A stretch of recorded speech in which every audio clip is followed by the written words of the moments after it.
Hello, everybody. My name is Smile, here on Smile Please, where a smile is always in style. And tonight, we're gonna be playing some more Phoenix Wright. I will be reading to you in a very silly voice. And many silly voices that I come up with on the spot, sort of. I'll do my best. Alright, let's get to it. Phoenix Wright, Justice for All. Last time, we learned the true nature of Mr. Engarde is not so spring fresh. Grr, how did I get into this mess? Starting off strong. That's far enough. You can't run forever, Mr. Phoenix Wright. Oh, God.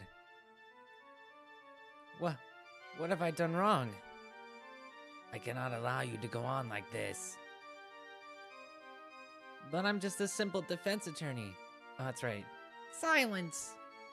You are no longer worthy of your title. How did I do his voice?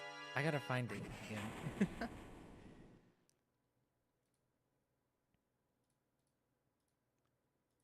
I've had this dream, as if this day was written to my destiny. Today I'll stand in a court as a lawyer. Is this to prove a killer innocent? Yeah, so he's definitely guilty, but just in a roundabout sort of way. Hello, this is Phoenix Wright. You don't look well, dude. You're gonna prove me not guilty today, right?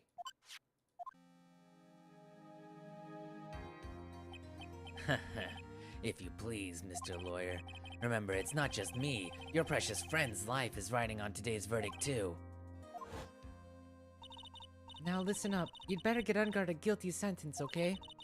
If you get that creepy slime bag and not guilty, I'll never forgive you ever. Maya. Phoenix. Mia. Maya. How's Maya? I don't know.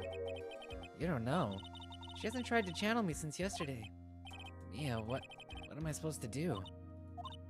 Well, like I said, for a lawyer, the worst of times are when you have to force your biggest smiles. That's right, they're always in style. But you can't give up. There's still some hope left.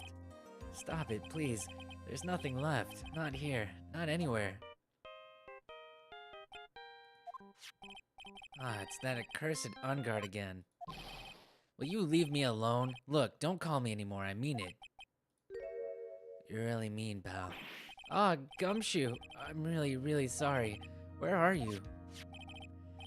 They let me join the investigation team, and we're chasing after the killer, pal.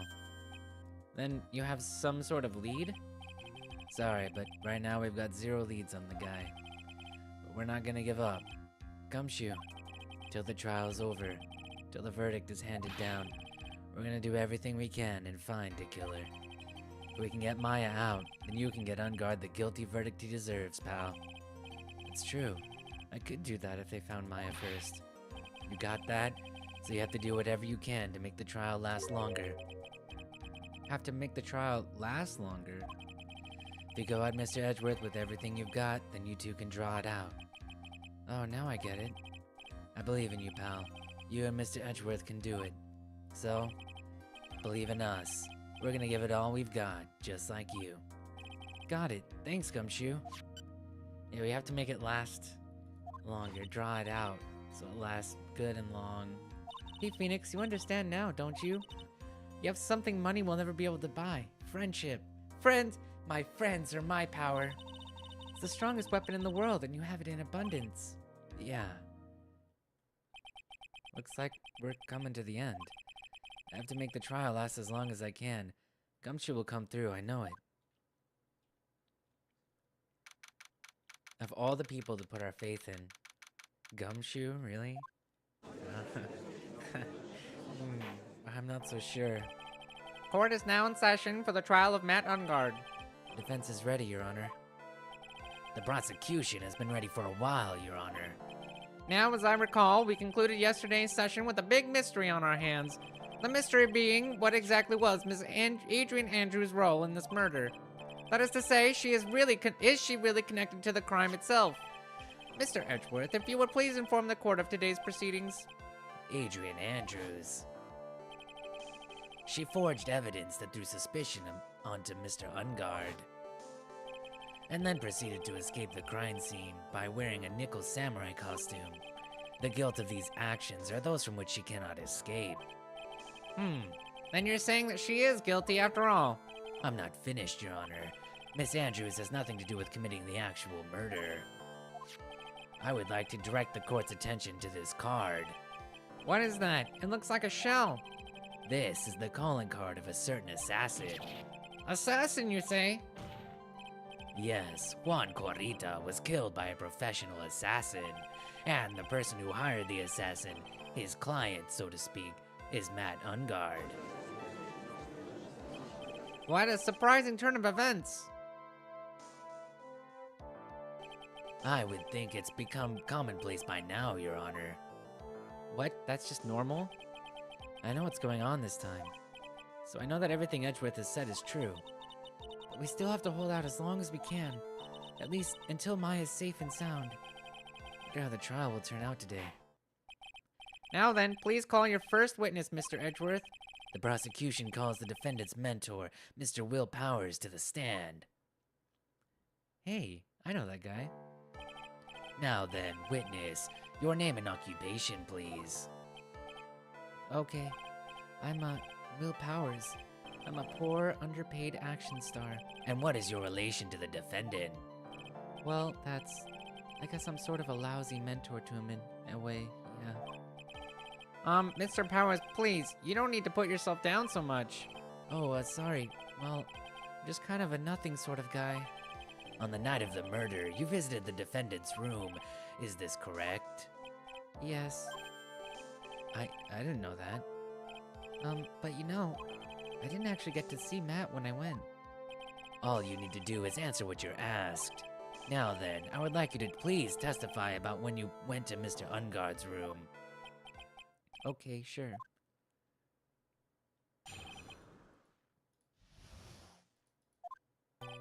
After the award ceremony, I went by myself to Matt's room. Matt was standing there in front of his room, still in his nickel samurai costume. He was talking with someone. At first, I thought it was the bellboy. I watched the two of them for a while, but then I gave up and went back. I had guests with me that night, and I couldn't make them wait for me. I like giving him a soft voice. Nothing sounds out of place in Mr. Powers' testimony. Talking with the bellboy is no big deal. If one assumes that the person Mr. Engarde was speaking with was an ordinary bellboy. What are you implying? Well, Mr. Wright, let's have your cross-examination, shall we? You can't just ignore the judge like that. Looks like we're in another sticky situation. Huh? A trap. Can't you smell it, Phoenix? It smells stinky. But for us to find out more, we're just gonna have to charge in head first, right?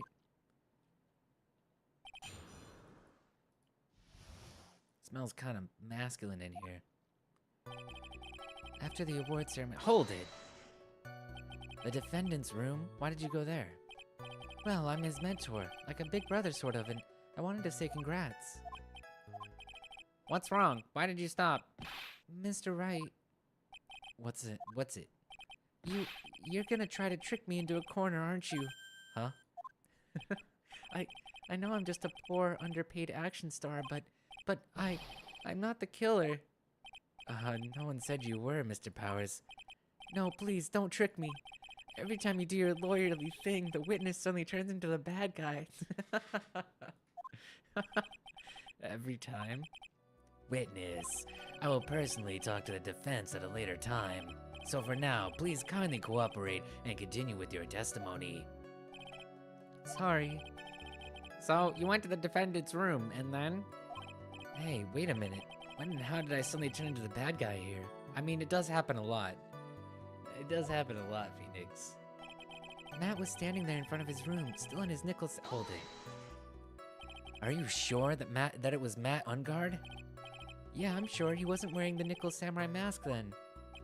If that's the case, then he really can't be mistaken. And? What was the defendant doing, standing in front of his own room? He was talking. Hold it. At first, what do you mean by that? Well, he was in a bellboyish uniform and he had a bottle of juice on a tray. Wait, that's the juice. Sounds like an ordinary bellboy to me. Yeah, but I didn't think he was a normal bellboy. Why was that? Why did I think that, Mr. Wright? How am I supposed to know? Sorry, but I can't remember right now. Sorry. I guess I'm gonna have to wait patiently on this one. I watched the two of them for a while. You saw the two of them, the bellboy and the defendant, together, correct? Yeah, the bellboy just wanted to say congrats. Now, while you were waiting, the two of... Whoa. While you were watching the two of them, did you notice anything strange? You know, I did feel something weird. I think it was because Matt, well, he gave the bellboy a tip. A tip? That's a perfectly normal thing to do. So, how long did you watch the two of them? Not more than a minute or two, I think. I had guessed... Hold it. No, you didn't. Objection. So who are these guests you're talking about? You guys, of course. You and Maya and Little Pearl. I thought it'd be really rude since I invited you guys if I disappeared on you. So I went back to my seat pretty soon after seeing Matt in the hallway. This is like squeezing water from a stone. It's probably pointless to press further. Do you remember this incident? Did Mr. Powers leave his seat that night? I don't remember that happening at all. Maya was making such a racket in her hyper state, ended up focusing on her. I see. In any case, from his story, he probably wasn't gone for very long. Do we have any evidence? We have evidence, but I don't know if we have any evidence that helps us here. Right after the murder? This is strange.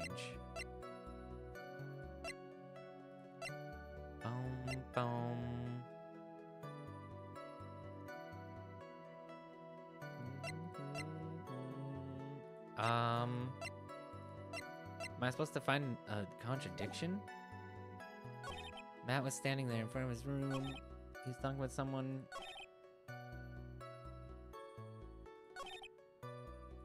That seems correct. What?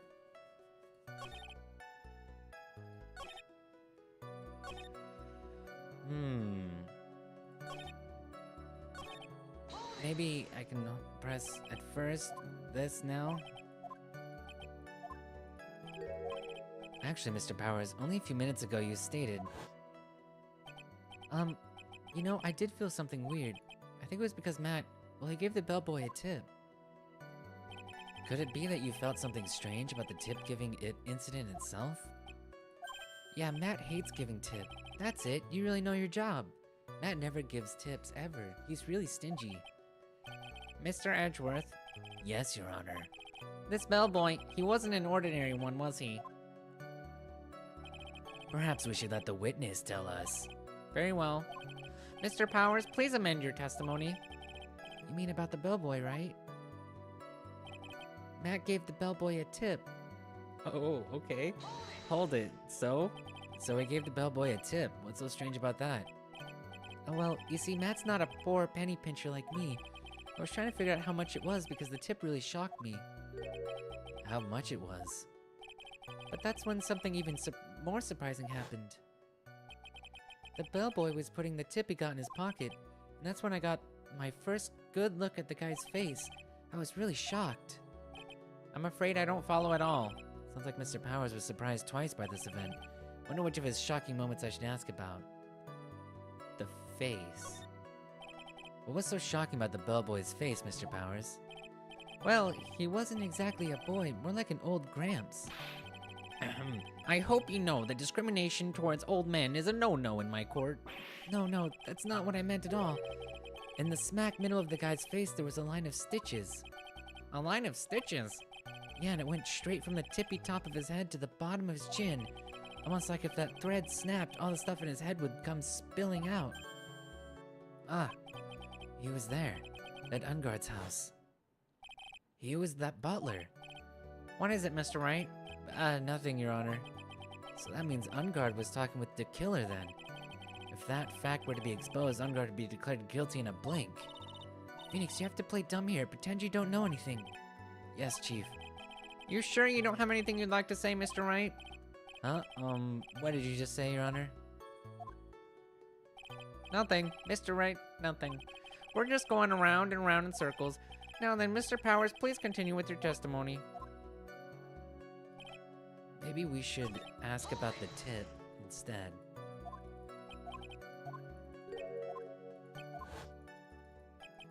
How big was the tip? The defendant is a huge star. He can afford to give generous tips, wouldn't you agree? He does so often. His tips are legendary. Sure. But giving him that much was maybe a little too much, I think. A little too much? Would you please clarify for the court? About how much would you say the defendant gave the bellboy? Honestly, I don't know. I can't even begin to guess. And why is that? Because he gave the bellboy a really, really fat roll of cash. A roll of cash? Yeah, a really, really fat one. Well, how interesting. That certainly was a very generous tip, wasn't it? A very fat roll of cash. That can hardly be called a tip, Your Honor. Judge is beginning to look awfully suspicious of us. Do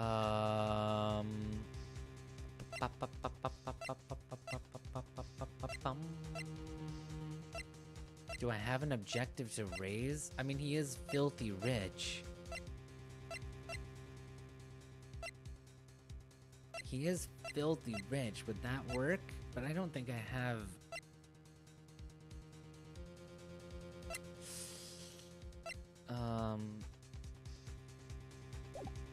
Maybe we should wait. What if we raise an objection? But maybe we should wait. But maybe we should... sometimes Phoenix will bluff his way out. Maybe Phoenix will bluff it. Objection. Defendant is a superstar.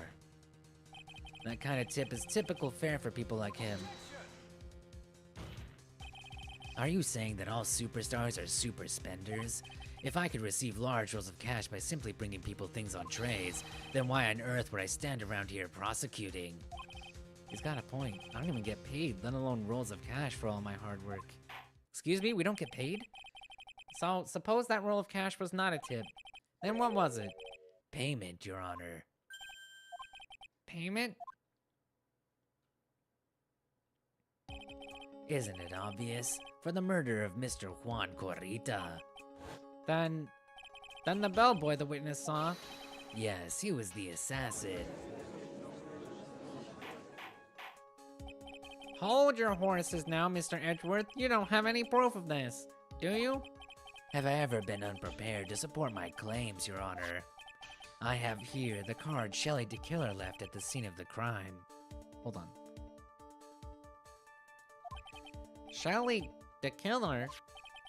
He's the person the police's special investigation team has been chasing for ages.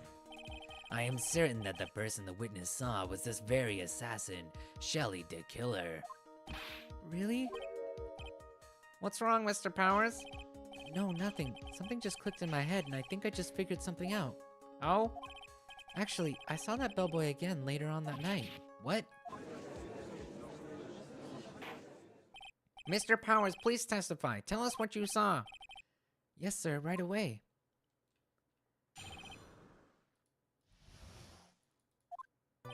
This time, I was in that hallway because I had to go to the bathroom. And that's when that bellboy I saw earlier came out of the room. Of course, when I say room, I mean Juan Corrita's room. Now that I think about it, that bellboy did seem kind of out of place. Yeah, so he had to be the assassin, I'm sure of it. I mean... Thank you very much. That's all we need for now. But I'm not done. There's still more. Let us first establish that the bellboy was truly Mr. the Killer. Then we shall see. So the bellboy came out of the victim's room. And if that bellboy really was the assassin, then I think the answer is fairly obvious. That would be correct, Your Honor. Well, Mr. Wright, I believe it's your turn to entertain and make us laugh. This is no laughing matter. I'm just playing along.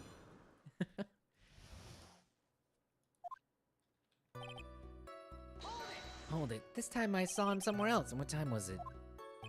Oh, well, I don't remember. The awards ceremony ended around 8 p.m., right? And I went to Matt's room pretty soon after that, and then I came back, and then I went to the bathroom. So I guess maybe it was around 8:10 p.m. by that time. You're not one for details, are you, Mr. Powers? Sorry. I thought I could maybe catch Matt and say my congrats. And that's when the bellboy I saw earlier... Are you sure it was the same bellboy? Yeah. And how could you tell? All the bellboys wear the same uniform after all. But you see, well, he had those stitches in his face. Oh, yeah, right. That's pretty... So I'm sure it's the same guy that was talking with Matt. So, which room did the bellboy come out of? Of course, when I say room, hold it. The victim's room, huh? Yeah, the one with all the really pretty flowers and teddy bears. It was Juan's room, all right. Words cannot describe how screwed I am. Let's continue with the testimony, shall we? Now that I think about it, hold it. So what exactly was so out of place about him? Right. Why the insipid grin? Maybe because I have no idea what damaging things he's gonna say next. Well, the bellboy was empty-handed. Empty-handed? That bellboy was one of those room service people, right? But he wasn't pushing a cart, and he wasn't holding a tray either. You'd call that a little strange, too, wouldn't you? I agree that it is a bit strange, Mr. Powers. But is it really that unusual for a bellboy to be empty-handed? What should I do? Should I let Mr. Powers' testimony slide, or try to pull a fast one? There's nothing strange or unusual about an empty-handed bellboy. But there really, really is. There really, really isn't. If you two are done being school children, bellboys are for room service. There's no reason for them to be empty-handed ever. Your Honor, I ask that the witness's previous statement be supplanted with this new one.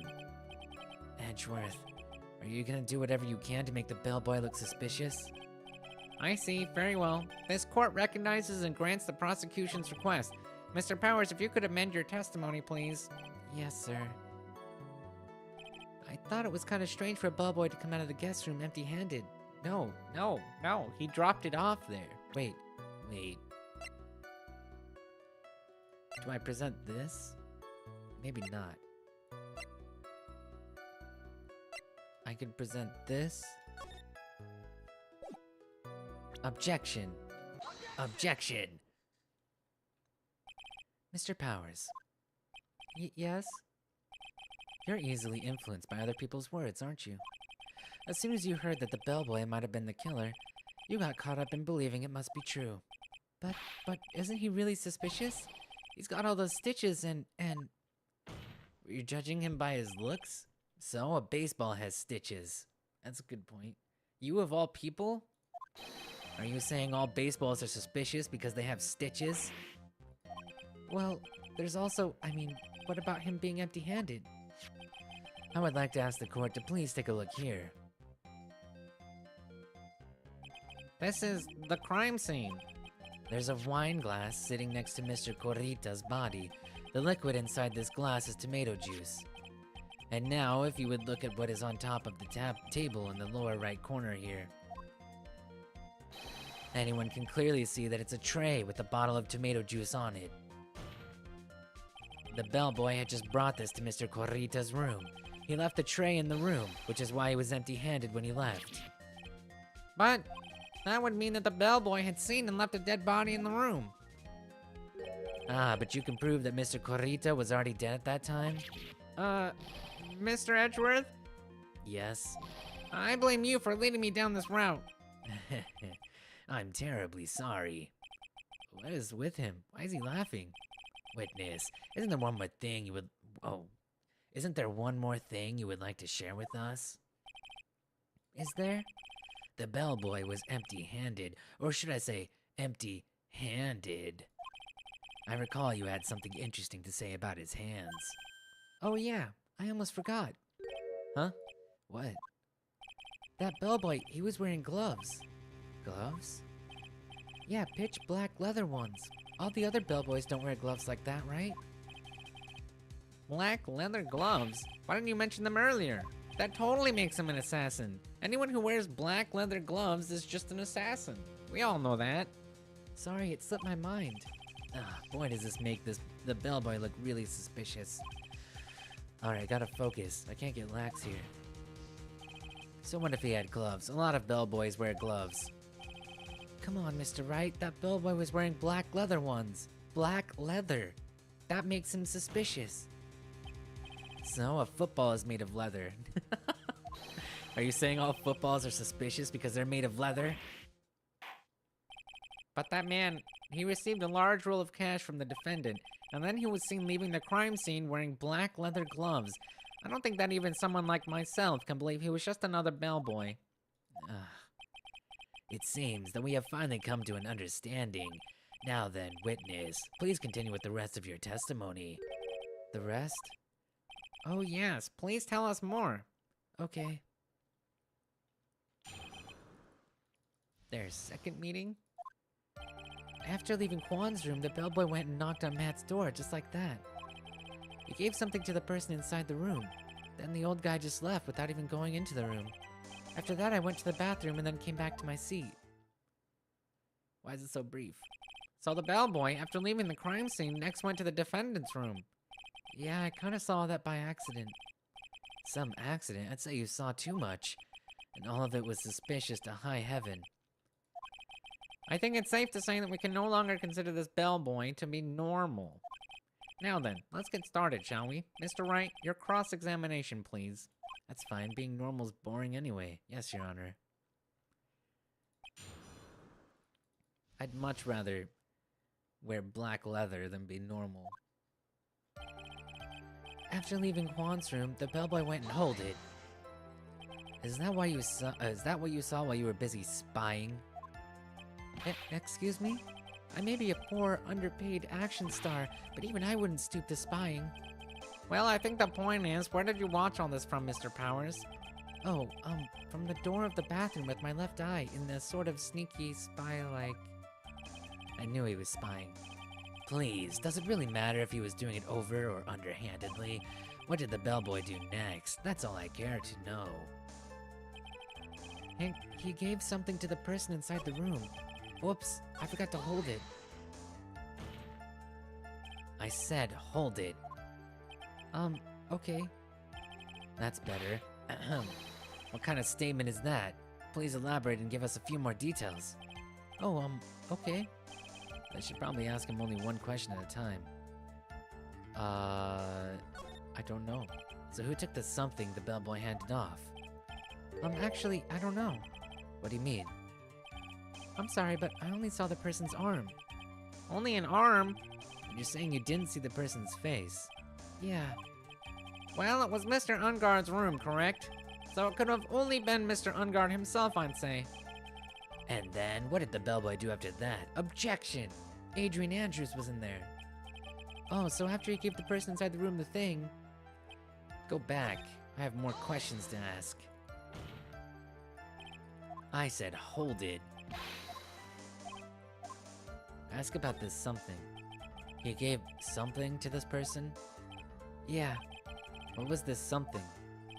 If I remember what it was, I wouldn't be calling it a something, would I?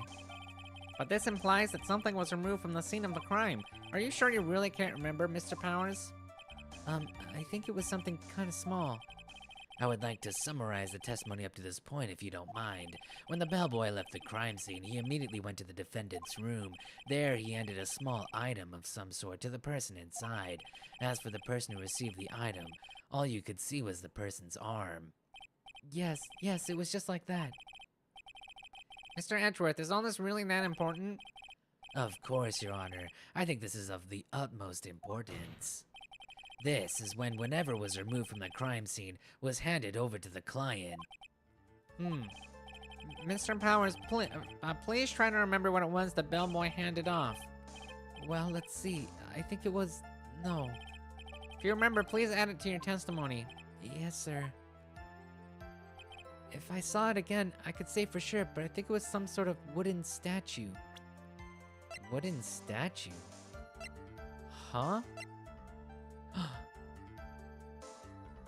Wait. I mean, I could present this, but I mean, it was probably this, but that's not really a contradiction. Maybe it's fine to present it anyway. Objection anyway?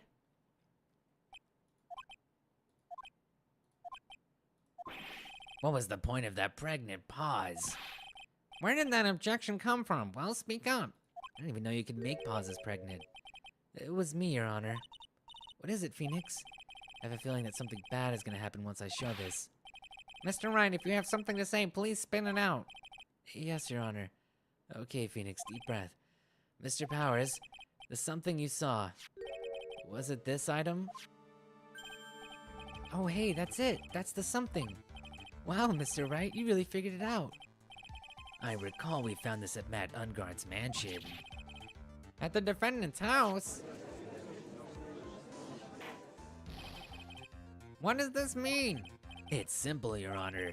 Shelley the Killer assassinated Juan Corrita in his room, and then he stole this wooden bear from the scene of the crime. Then the bear being found at Mr. Engarde's mansion would mean... It goes without saying, Your Honor, Mr. Matt Engarde is the killer's client. He did all of this just for the teddy bear. He just really wanted the teddy bear, and that's why he ordered the kill. Order, order! I said order. Mr. Wright, this is most unfortunate turn of events for you. Yeah, thanks. Sorry, Mia. No, it's alright. Your judgment was sound. Actually, I figured the bear would come up.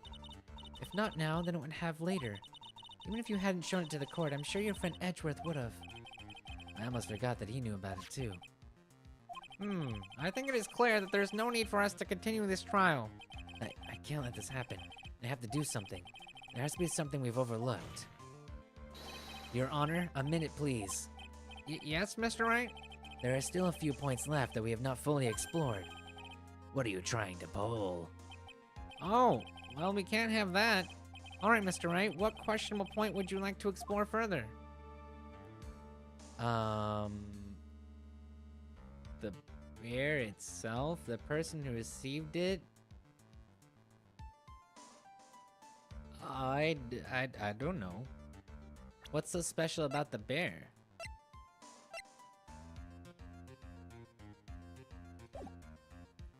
The bear itself?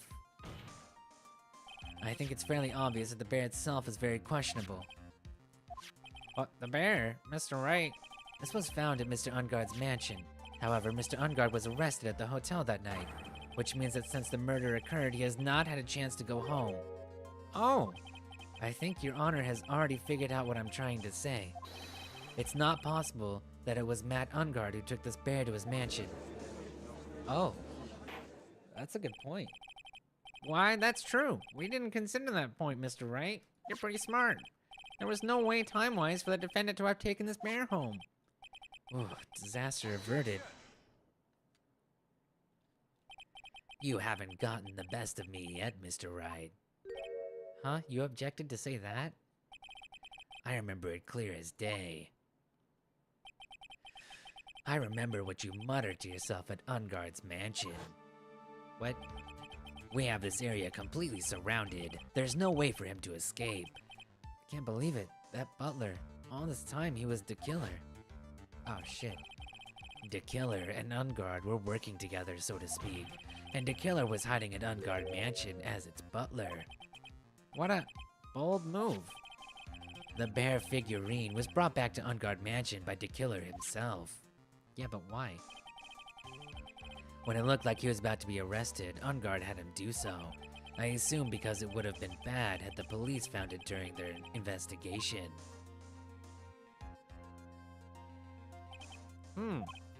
Well, Mr. Wright, you've been quiet for a while now.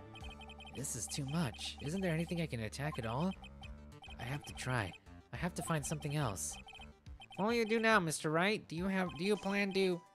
I plan to expose a clearly shaky place in Mr. Powers' testimony. What? There's still another one?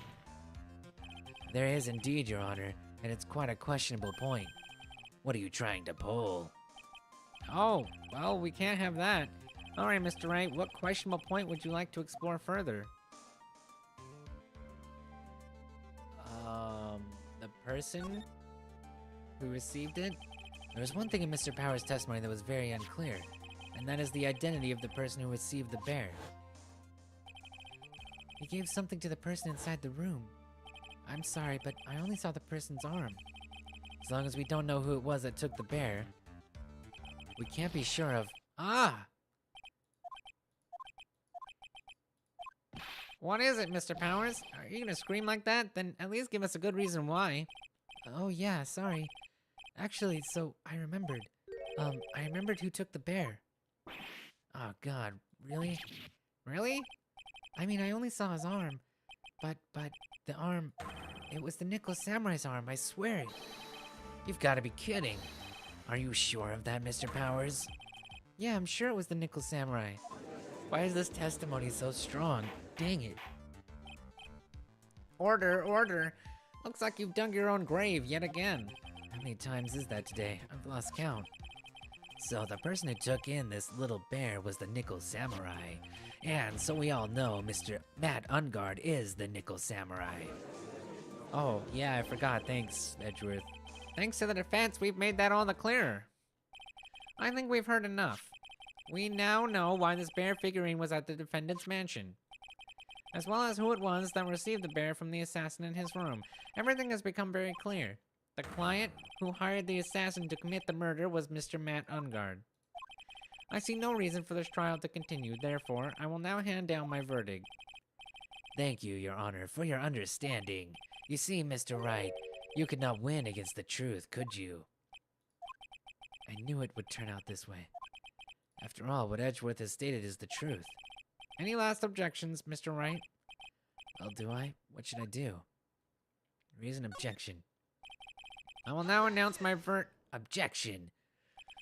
There's only one way for me to drag this trial out. The only thing I have left is this one dirty trick. Your Honor, right now we have these two reasons to believe my client is the assassin's client. My client is the assassin's client. Reason number one, he accepted the bear figurine from the assassin. Reason number two, that very same figurine was found at an Engarde mansion. However, it's possible this is all the work of a certain other person. What are you saying? What I'm saying is, it's possible a different person is the killer's real client. It is? The real client? Yes. Tisk tisk, is this all you have? Yes. Now then, Mr. Wright, let's hear your theory. Who do you say is the killer's real client and therefore the real murderer? Myself. Oh god, I presented some random shit on accident. You are free to turn your eyes from Billy's... I'm sorry, I pressed the wrong button. Don't squander your last chance. Shit, I'm sorry. I pressed E. I presented my badge. I actually presented myself. The only other person it could be is Adrian, right? Take that? Adrian Andrews? Yes, we already know that she tried to frame Matt Engarde for the crime. By wearing a spare Nickel Samurai costume. Ah, Then the Nickel Samurai's arm that I saw, that could have very well been Miss Andrews. but what about Mr. Engarde? If you would please recall yesterday's testimony. The defendant was taking a nap during the break period. That's right. Then, finding this figure at Mr. Engarde's mansion It was a well-laid trap set by Miss Andrews. Mr. Edgeworth, what is your opinion on this? I can't even begin to count the flaws in the defense's logic, besides which there is no evidence to support it. However, I can't fully discount its possibility either. what is with this trial? Come on, anyone, I can't believe, yeah, unbelievable. This is to save Maya. This is to save Maya. Even if the whole world turns against me, this is one fight I can't give up on. Order, order, order. All disruptive parties will be forced to leave the courtroom. Your Honor, for the benefit of the defense, I'm willing to play along with his what-if game. Do people watch trials? You know, I've been forced sort of to sit in a few trials, and they're not terribly interesting. Then again, Better Call Saul was pretty popular, and I haven't seen it still. I saw some of it. So, and this is pretty popular. So I guess trials are exciting for some reason or another. His what-if game, Mr. Edgeworth. The prosecution is prepared to challenge the defense's theory. Mr. Wright, even you must have thought it strange and wondered, why would the criminal want this little wooden bear? He's right. The killer did specially bring that bear to Engarde right away. Why do you ask? Is there something special about it? Absolutely, and I'm sure that once the court knows its significance, the true killer's identity will become crystal clear. Your Honor, the prosecution calls upon a witness who will clear all doubts against Miss Andrews. And who would that be? It's quite simple, Your Honor. Miss Adrian Andrews herself. I see. Well then, the court will take a short 10-minute recess. The prosecution will prepare its witness in that time. Yes, Your Honor.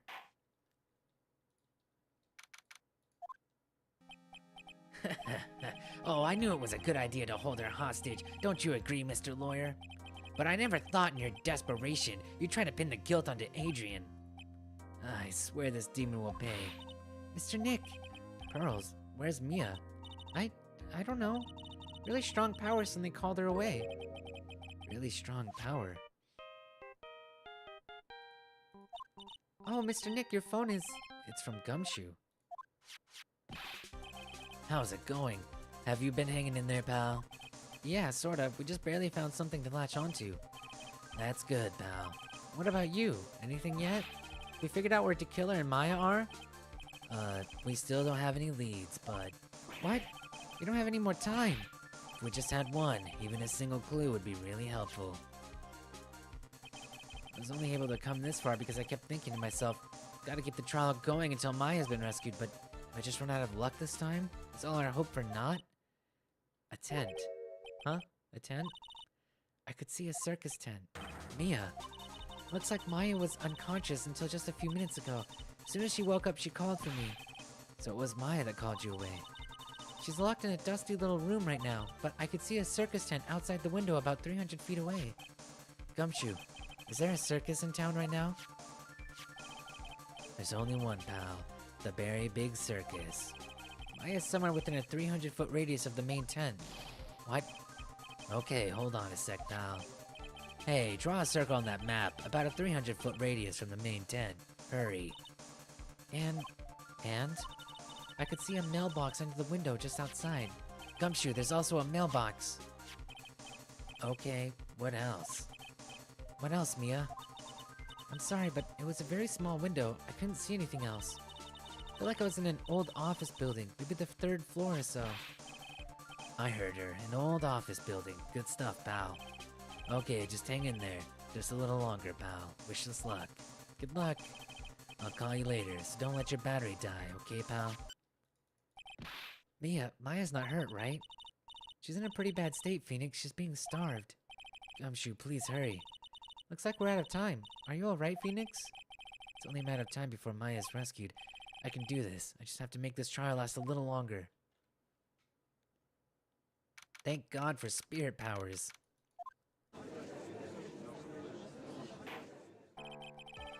Court will now reconvene. The killer, the man who murdered the victim, handed this to his client. From this, one obvious question arises. Why this particular item?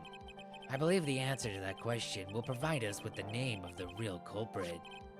Now then, the prosecution calls the defendant's manager, Adrian Andrews, to the stand. Currently, the witness is accused of tampering and obstruction of justice. However, you have been called to the witness stand today to ascertain who exactly is guilty of murder. I understand. Very good. Now, have you ever seen this bear before, Miss Andrews? Of course I have. You've seen it before? That's right. It's only natural that the witness has. Miss Andrews, could you please enlighten the court to this bear's secrets? All right. Why does she...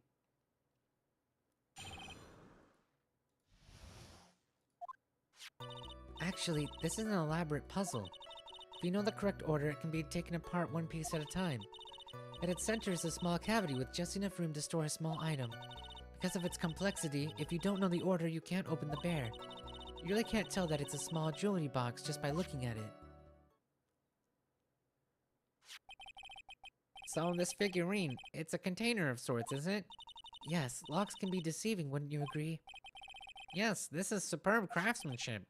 Oh yes, I nearly forgot. You may begin your cross-examination, Mr. Wright. Looks like there really was something to that bear after all.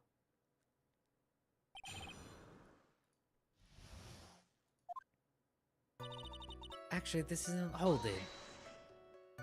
A puzzle? That's right. But it looks like an ordinary figurine. True enough, to people who don't know, I'm sure they would never guess that this was a puzzle. So what kind of puzzle is this exactly? Hold it. So you can take it apart, and how would one go about doing that? Well, you first turn its tail to the right and then push it in.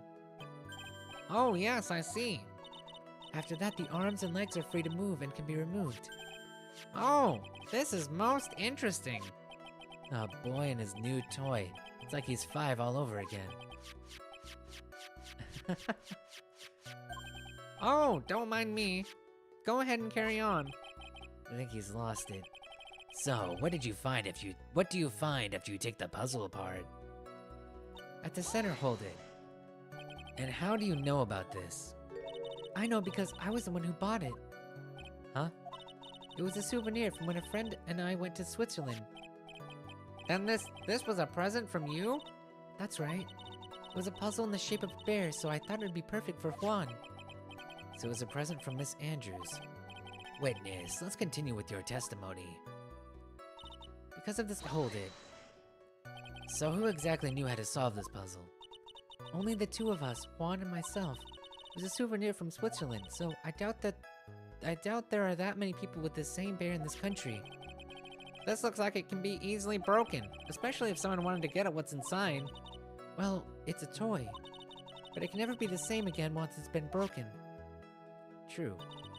That's really deep. Oh. Okay, that had to sink in. Hold it. Who else knows that this bear is actually a small container or jewelry box? I never told anyone.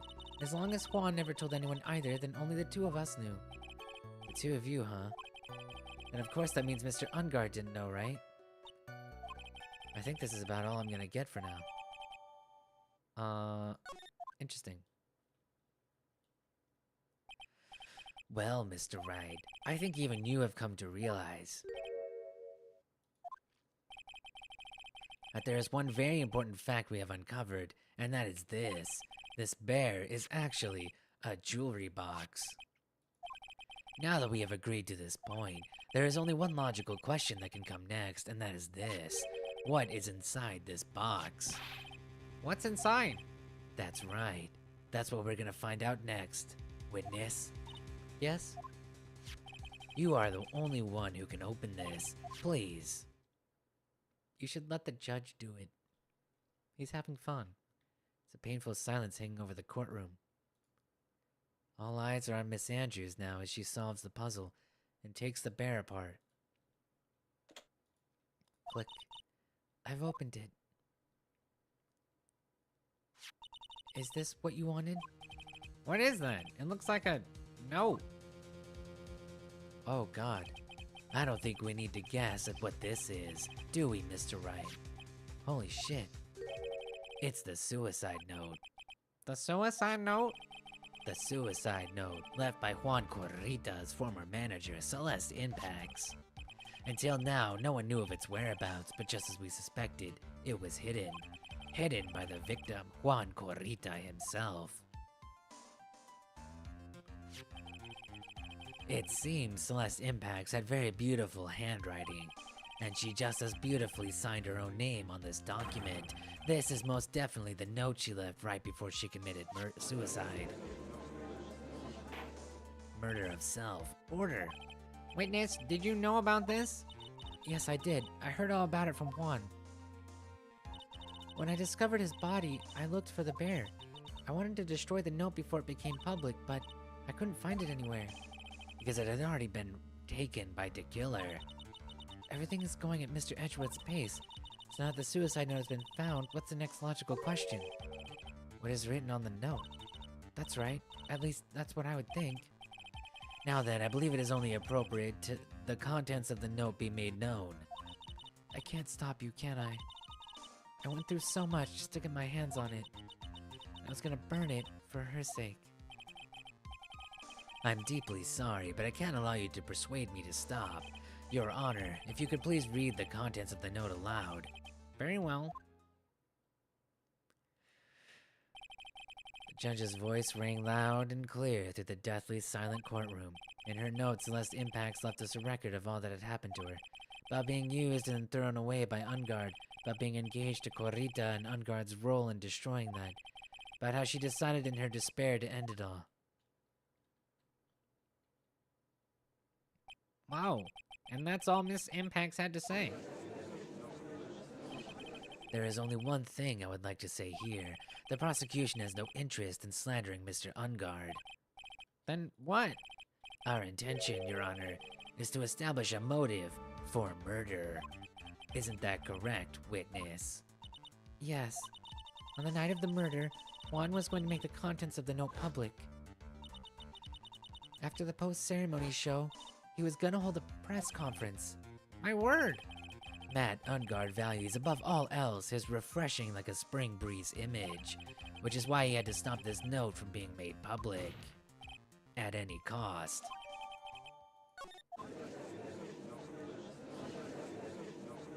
It's Engarde's fault that the woman killed herself. And this time, how terrible, I guess. There is no room for doubt here. Mr. DeKiller's client's goal was to obtain this suicide note, and the only person who needed this note that badly is the defendant. Let's not forget that the bear with the note inside was found at the defendant's house. It seems that we have come to the truth at last. The defendant's motives were entirely selfish. He deserves no sympathy from me. How am I supposed to escape from this one? Why the hesitation, Phoenix? Gumshoe hasn't called yet, so you know what you must do. I know I have to carry on and buy him some more time. Okay, there are two deadly pieces of evidence, the figurine and the suicide note. Maybe somehow I can find a way out of this situation through one of those. Gavel's already in the judge's hand, Phoenix, hurry. Suicide note or the figurine? Which of these should I pursue? The figurine. Objection. Please wait, Your Honor. Oh man, look at that lawyer. He's still going at it. It's like he doesn't care that he's trying to get a killer off the hook. The assassin took this with him from the crime scene after murdering Mr. Corrita, at the request of his client, of course. So what's your point, Mr. Wright? I don't think it's possible that Mr. DeKiller's client was Matt Engarde. In fact, I think there's a contradiction here. You can't tell by just looking at it that this bear is really a jewelry box. The chances that Matt Engarde thought the note was inside this bear are 0 to none. Oh, I didn't think of it that way. Exactly, but I did think of it that way, and I thought it was rather strange. Because I'm smarter than you, and that's why I thought of it that way. After all, there's no reason why Mr. Engarde would ever want a jewelry box like this. Maybe he just likes bears. You make a valid point, Mr. Wright. Mr. Edgeworth, what is your opinion? It was just a flash, but I think I did rather well on this one. Unfortunately, I think he believes differently. I believe a show of appreciation is in order. Huh? The defense seems to be in love with wishing more despair upon itself. I would like to direct the court's attention to this. What is it? It's a very small video camera, Your Honor. This type of camera is commonly used as a means of spying. Spying? What the? I thought that spy camera was in my possession. Matt Engarde and the victim both thought of the other as their biggest rival. They even went so far as to use this type of item to find each other's weaknesses. And? The victim, Juan Corrita, was being spied on. His personal life was being watched by none other than Matt Engarde. Oh, I see where he's going with this. Shit. Order, order! Mr. Wright. Yes, Your Honor? You don't tell me you knew about your client's spying activities. Well, sort of. Sort of is not an acceptable answer, Mr. Wright. I see you are confused, Mr. Wright. You're probably thinking, but I have the camera that was in the stuffed bear's eye. Huh? But this camera that I have is not that same one. Last night, I searched the victim's house on a hunch, using this Gumshoe's bug sweeper. By the way, Mr. Wright, the defendant's fingerprints were found in this camera. Matt Engarde's fingerprints were on there? Well, Phoenix, it looks like those cameras were hidden all over the place, huh? What am I supposed to say to that? I think this is the end. It's fairly obvious that Matt Engarde learned of the suicide note through this. He was watching the victim all along. You got me good this time. I don't have anything to counter that. Hey, now what's the lawyer thinking? Mommy, is that man the bad killer guy? Shush, stop, don't look at him. Phoenix. Yes, Chief? Have you figured out what you're gonna do next? What I'm gonna do next? Just running away like a frightened child work? You know, it seems like Mr. Edgeworth is very close to putting a lid on this case, but in his eagerness to prove his point, he forgot one very important thing. What is it, Mia? There's a piece of evidence that he really should investigate. Something he should investigate? I'd really hate to see the good prosecutor get scolded for not remembering to look into the item when he had the chance. Why are you speaking in riddles all of a sudden? Yeah, for real. Alright, I think this time we finally understand everything. Well, Mr. Wright, you don't have any further objections, do you? Where's this piece of evidence that Maya is talking about? Can I figure out what it is that still needs to be looked at, or should I let it go? I have to, I guess. I have an objection, Your Honor. Very weakly.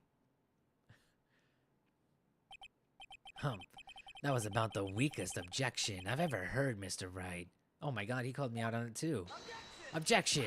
Your Honor, the defense has no intention of letting this go easily. You're beginning to sound desperate. It's just your imagination, Your Honor. Mr. Edgeworth, this is not like you at all.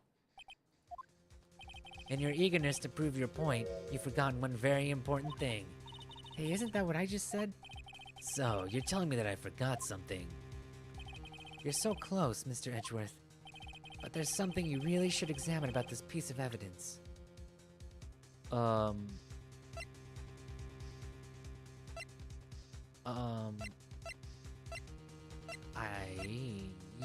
don't know.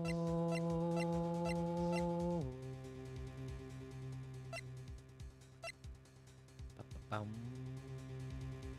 Bum.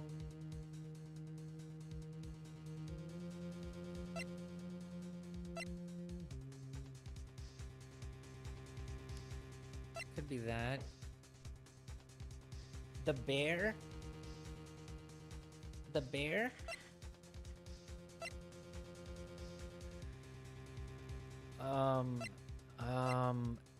This the big Mr. Bear? Is Mr. Bear gonna save us? Why is it so confusing? There's something you really should examine about this piece of evidence.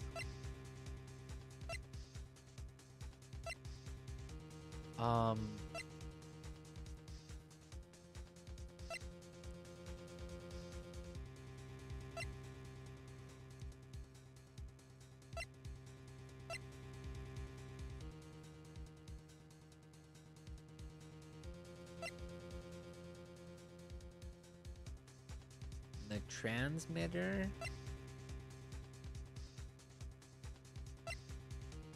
The card?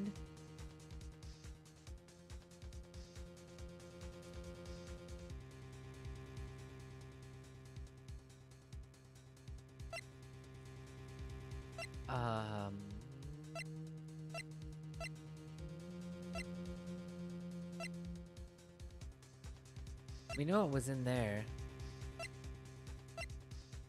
The map? An article? I don't know. It has to be the bear. Take that. Well, Mr. Edgeworth? Yes, I do believe some special examination is needed, but I think the item that should be examined is the defense's gray matter. Whoops. Mr. Wright, after this trial is over, I'd like to see you in my chambers. I think there are a few things we need to discuss. Oh no, I'm gonna get punished. If you're gonna speak, at least use your brain to make up something intelligible. You're telling me that I forgot something. You're so close, but there's something you really should examine about this piece of evidence. The transmitter? Take that. No, I don't know. The camera? Maybe the camera itself?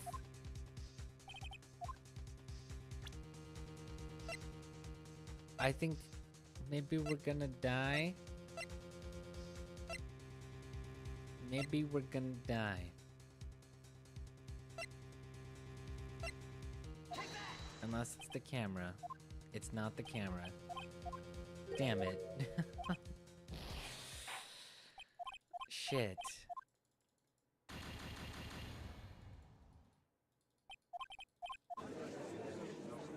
I have no idea. How far back is this? Oh my god. Please. What? Maybe it was the picture of Celeste for some reason.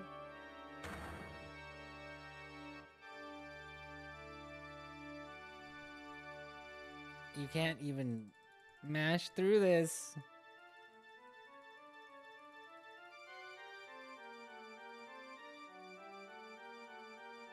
It was all a bad dream. This was just a bad dream.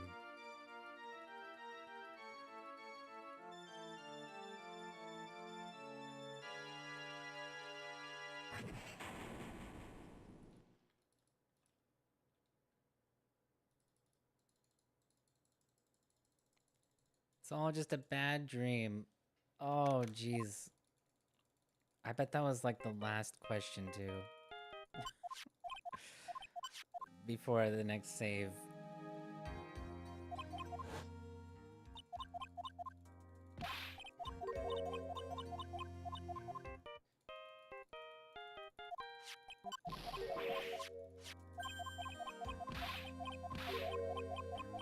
Anyway, how you doing?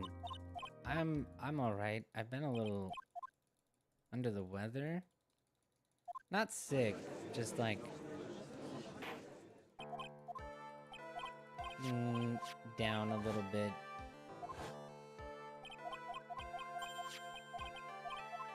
Actually, I signed my, speaking of court, I signed my life away today.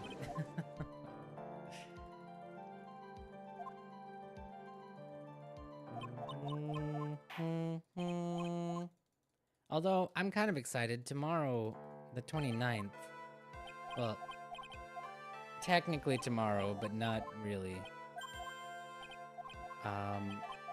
My new song comes out. Digital Drifter, and I'm excited for you to hear it. But I've completely forgotten. It's funny because when I make it, it's like, I know exactly the feeling that I'm trying to capture or whatever, you know what I mean? Like I know exactly the sound I'm going for, but then I make something else and I just like, all I can think about is what I made most recent.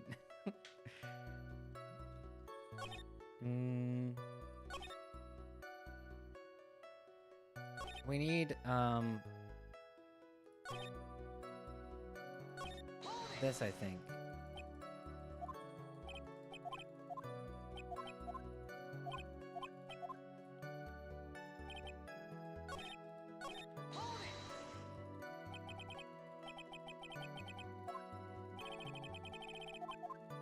Bum, bum. Why did you think that, Mr. Wright? How am I supposed to know? Oh, dear. This game's hard.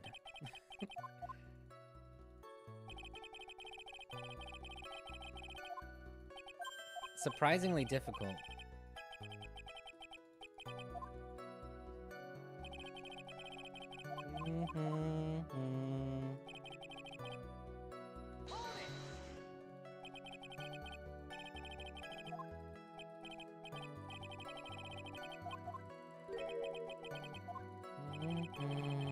I like Mr. Powers. A little scary, but he means well. Big-hearted.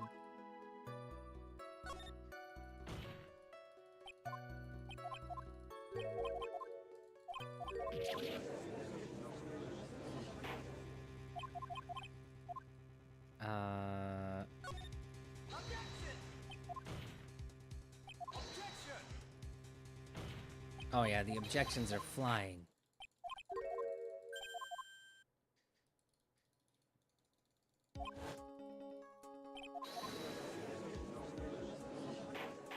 I think after I'm done with Justice for All, we're gonna have Yoru take over most of the streaming. Because of a couple of reasons. Mostly because I like the aesthetic.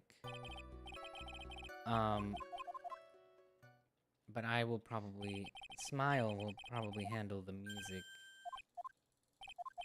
For the most part. At least for now. We are divvying up the the responsibilities, you know?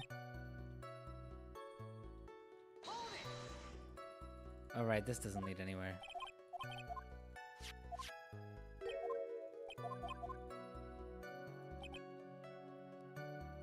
Mm-hmm.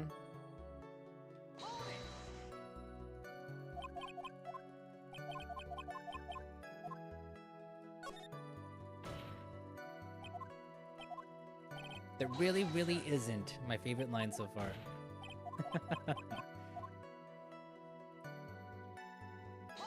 Oh shit, I didn't mean to do that.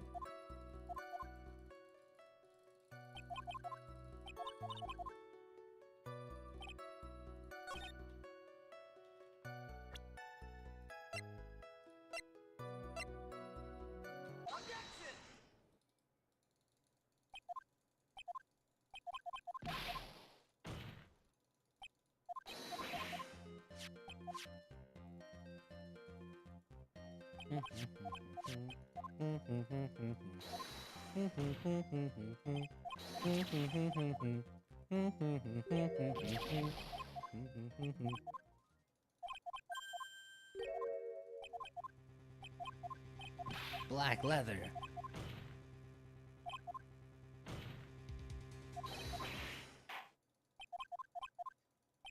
I mash the button. My arm is starting to hurt from so much mashing. Why is the save so far away? I hope you're having a great night. It's about 1 a.m. on the East Coast. Which is a good hour. All hours are good hours. You know, the good thing about the AM is that it's the same even in the 24-hour clock. It's the same thing. So you don't have to worry about it. Bellboy went and knocked on the man's door. He gave something to the person inside. The old guy just left without even going into the room. What was this that we... Was it this one? I said hold it. Ask about the something.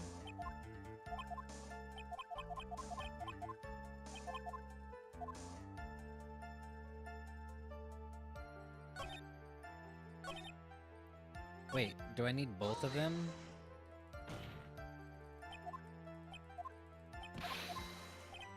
Maybe I need both of them.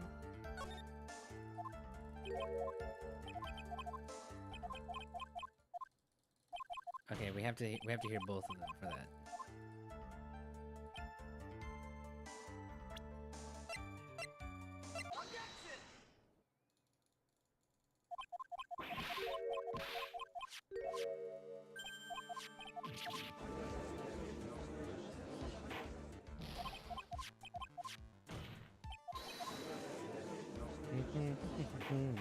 Man, Mr. Powers is really orange.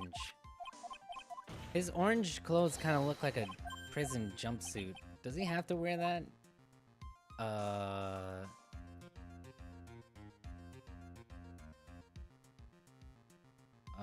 This one.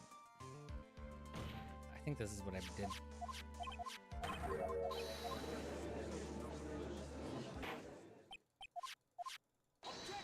Disaster averted.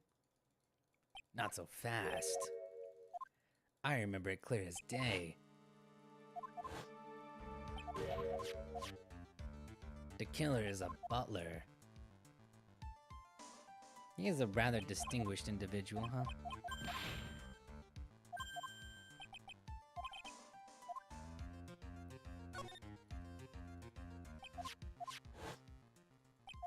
apparently that one is just kind of like a... Interesting.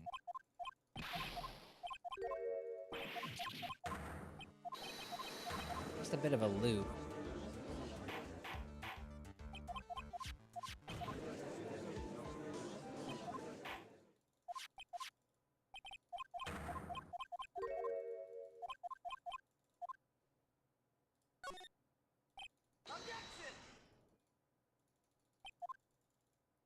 The last dirty trick.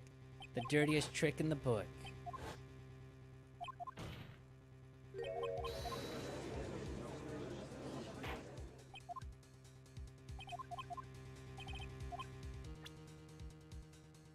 Okay, I'm not gonna press the wrong button this time.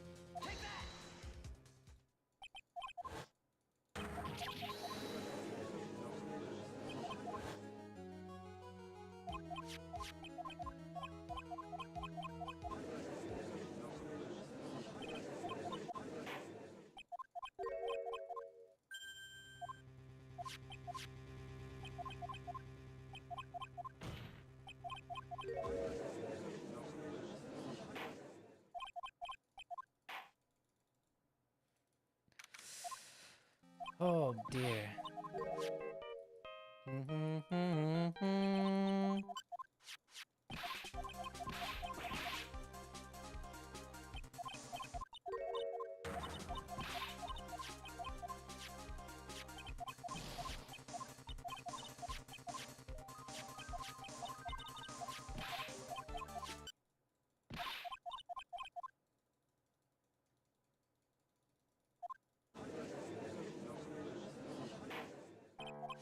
Sure is a lot of masculinity in this court. Never mind. A lot of masculine hormones. But now, it feels better when... Never mind, it's stupid. This is a stupid observation. Bunch of old dudes yelling at each other. But when she transforms, it feels a little better. It's just to, you know, to take the... How do I say? It's a little bit of relief from old dudes yelling at each other. I'm dumb, I'm sorry.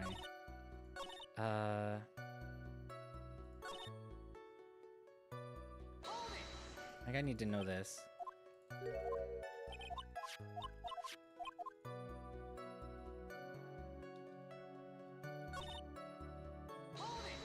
Was it this one?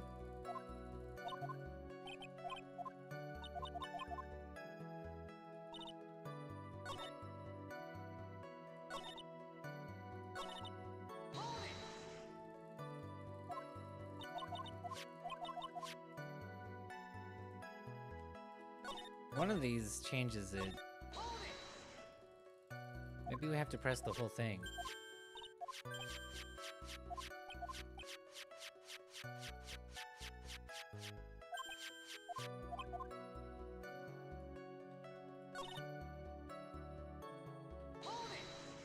Apparently that's a really complex puzzle.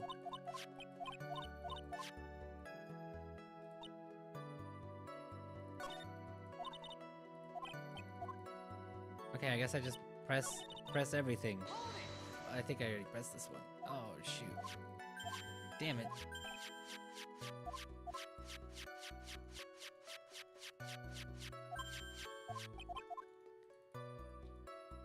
Go back and press the first one. That seems right. This is a puzzle? What's a puzzle? There we go.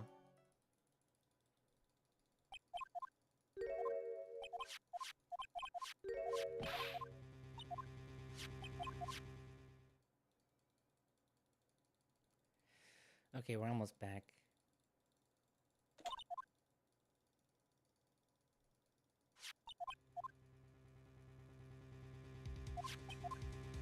I guess... Well, never mind.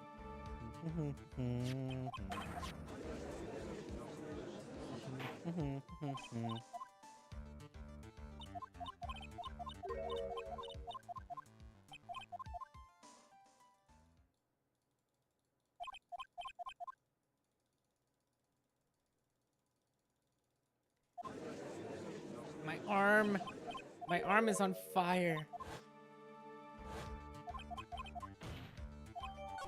And I could be making so many cookies with these clicks.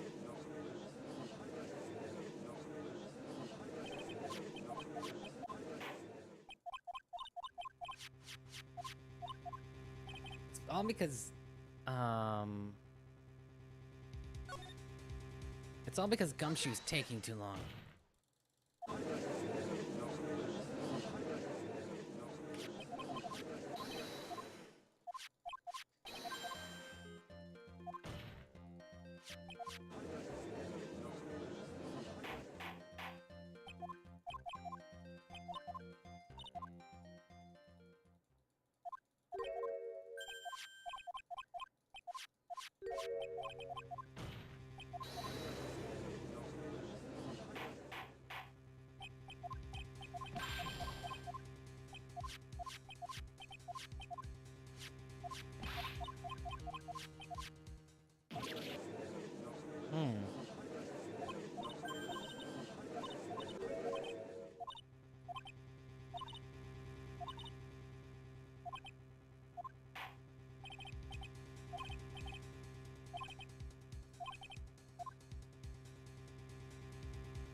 Okay, now we have to figure out what this...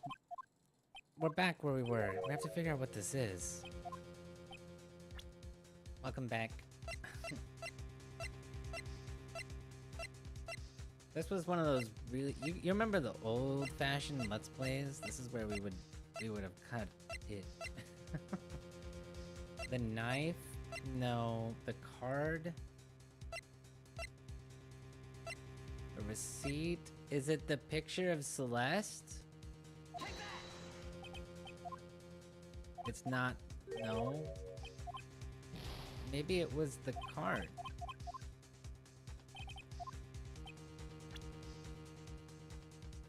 What? I don't know.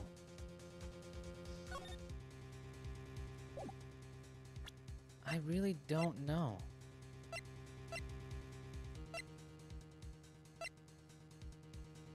The case?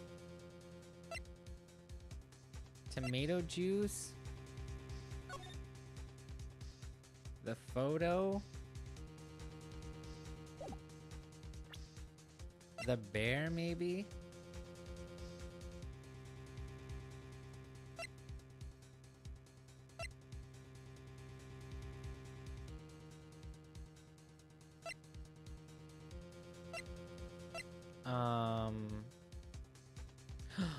This one? Oh, god damn it. I'm gonna die. If I die to this again, oh my god. I'm actually gonna rage quit. Maybe it's the card. Shit, it's not the card? What the fuck evidence? I presented everything!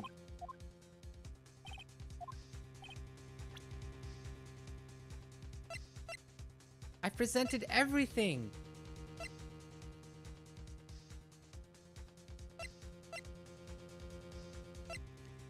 What?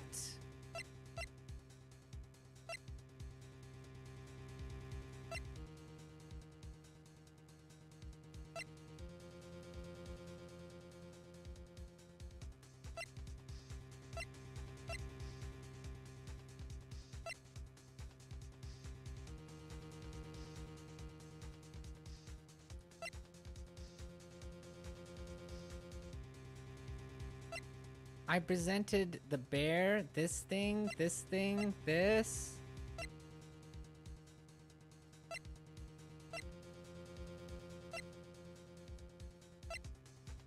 This.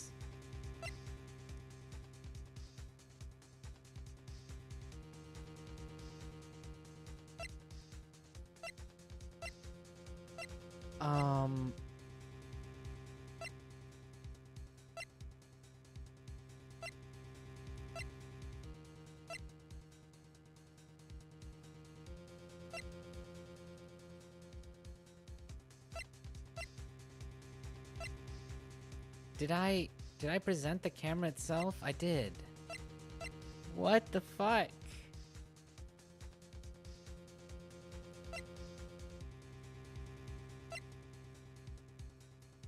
presented this.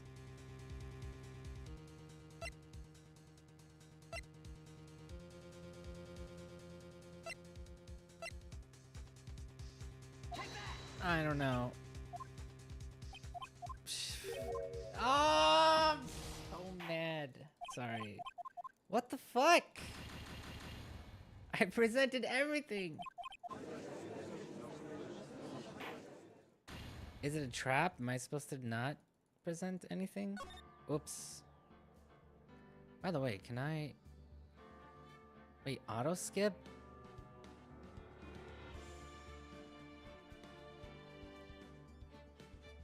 Is there auto skip in this game? Oh, what the oh my god. God damn it.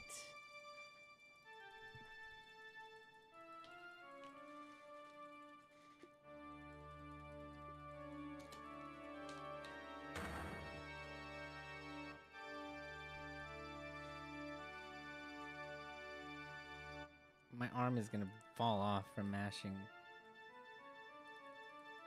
Is there an auto skip button? Not during cutscenes, but... Or maybe if I just like hold the button down?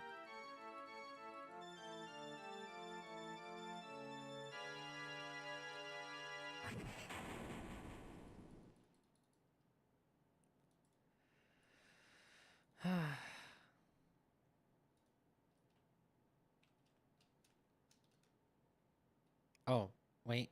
It might be enter.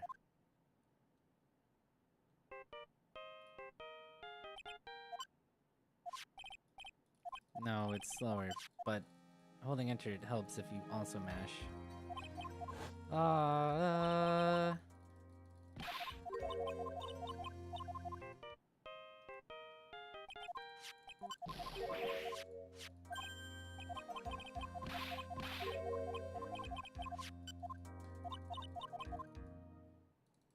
Things have been really rough for me lately, a little bit. You ever have those times where like everything, you try to do anything and everything just falls apart constantly? Just everything you do is just like, oh god, it just doesn't work. Other than music, I guess, has been going well. I don't have a new idea though. I guess I should start working on my next song. It's weird because I have two done, well, my part's done that have not released, so it's weird to like start work on the next one, but I don't know what else to do with myself, honestly.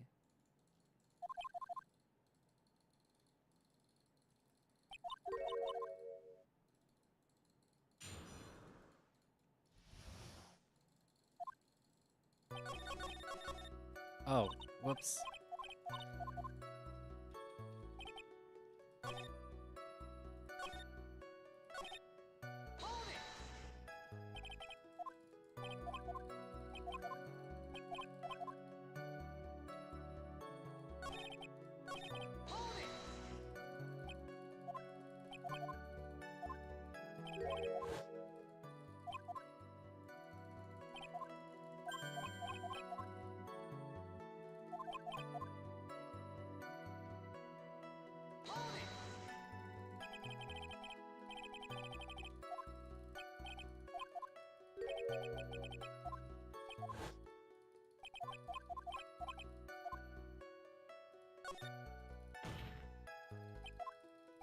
Bum bum bum.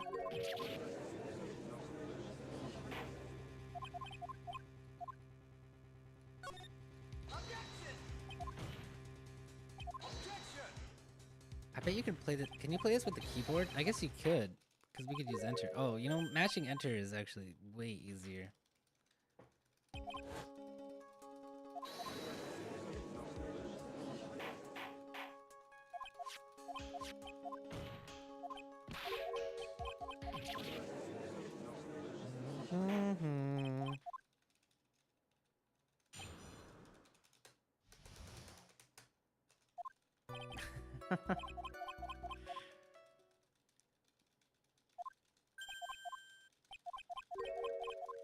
Blah, blah, blah. Yes, yes. The second time, of course. Don't look at me with that grin. You had to go to the bathroom.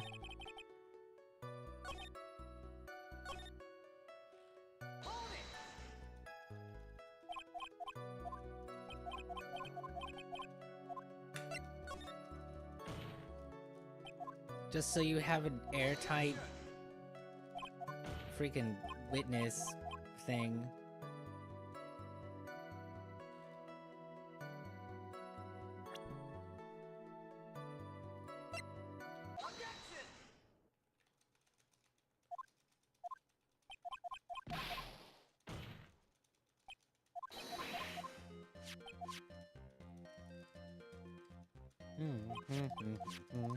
Ba ba ba ba bum. Ba ba ba ba ba bum. Ba ba ba ba bum. Ba ba ba ba ba ba bum. Ba ba ba ba bum.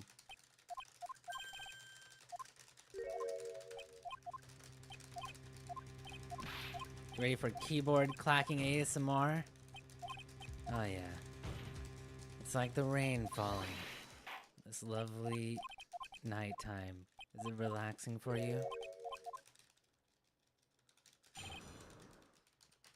So you can get some sleep after I massage you with ASMR keyboard clacking, rain falling as I do the same part over and over because I don't know what the question is or what the answer to the question is.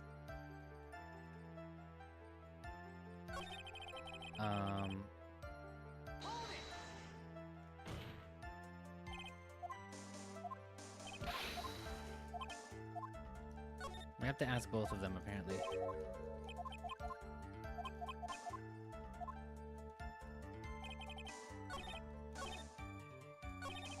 Oops. 90% of finding the answer is finding the question. Albert Einstein. I just thought I'd throw that in there. For no reason in particular. Because... because now it's awkward. This is why we cut this out. Oh, fucking god damn it. My brain wires are wrong. I always press... in every video game I play, I constantly press the wrong button.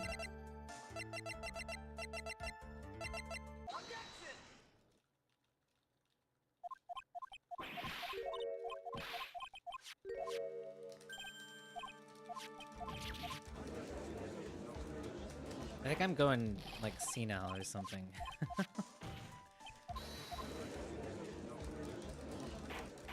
Too much stress all the goddamn time. It's fried my brain into little pieces. I have a hard time, like, doing simple things sometimes.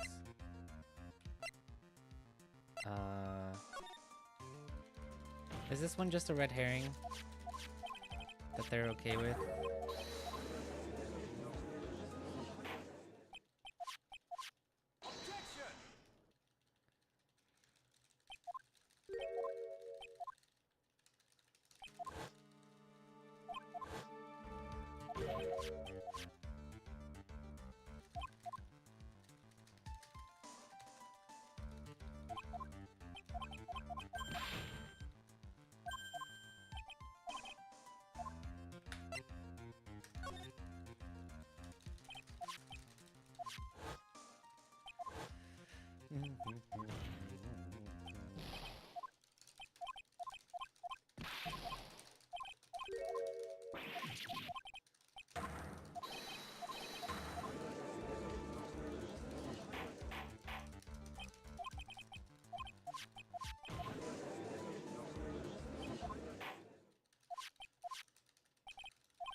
Wait, does this one not work? I think... okay, numpad enter doesn't work, so I shouldn't have been mashing it this whole time. Oh, my hand. My arm. Didn't this originally come out on some handheld device?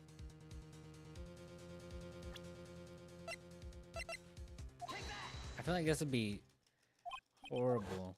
I have to mash this on a handheld device. Like DS or something. I had a DS back in the day. I had a 3DS. I really liked Zelda on it.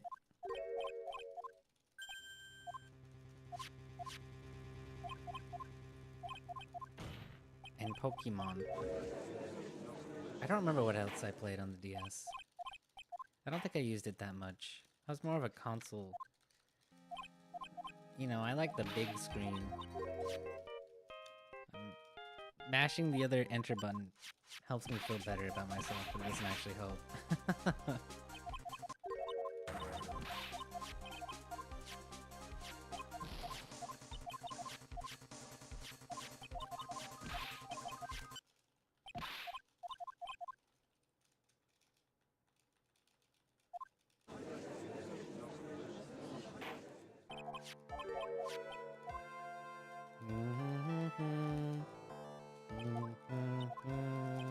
Ba ba ba bum.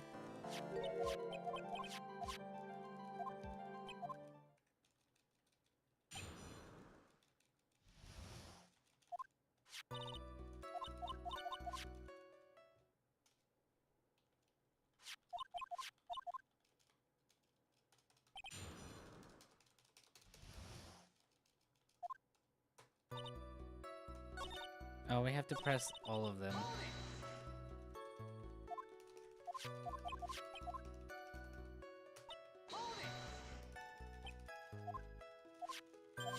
Yes, yes, play with your little bear toy.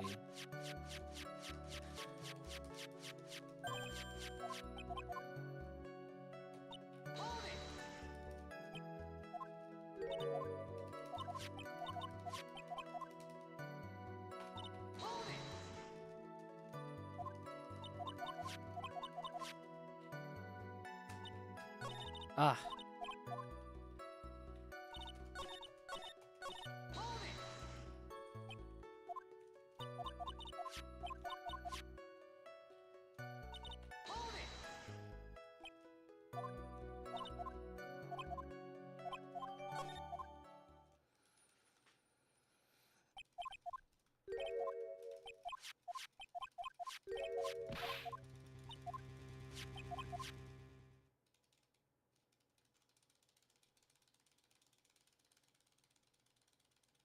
Wow.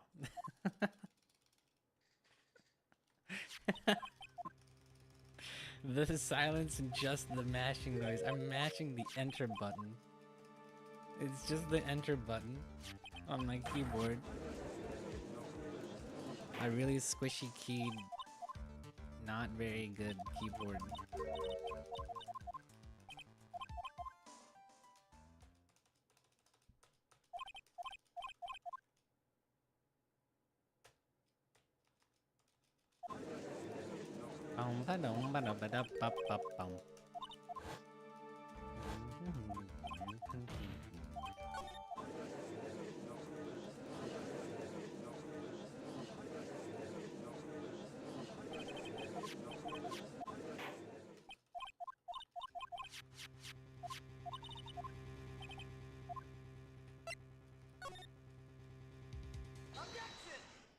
So what have I presented? Literally everything?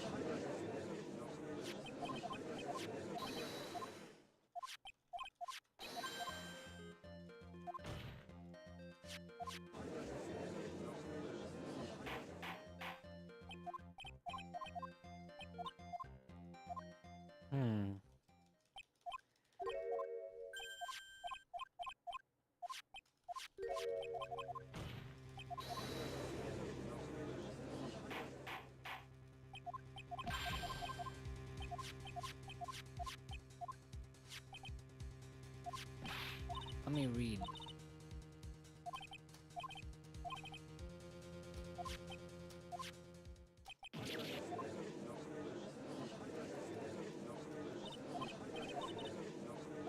I have no idea what I'm gonna do.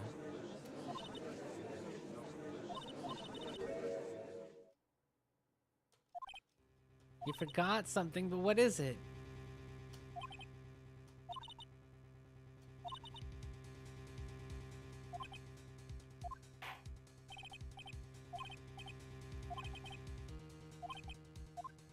Why can't you just tell me? I don't know. I have no idea.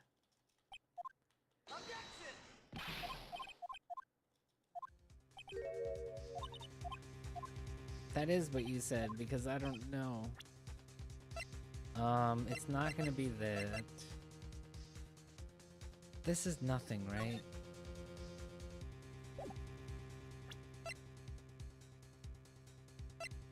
It's not that. Lada's camera? No, we know who took it. The article?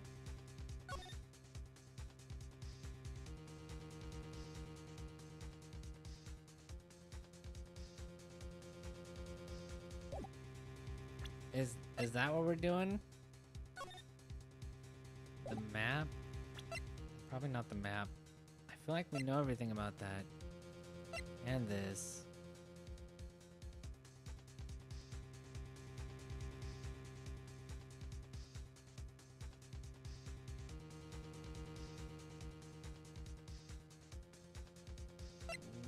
Ooh, that's a stretch. It could be the magazine. It's a hell of a stretch, though.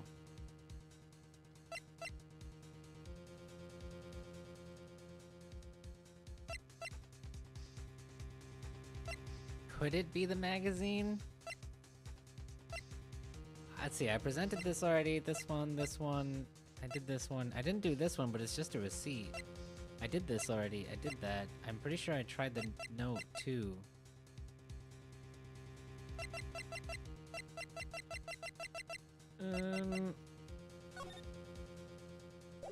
Because it gives Andrew a reason, a motive.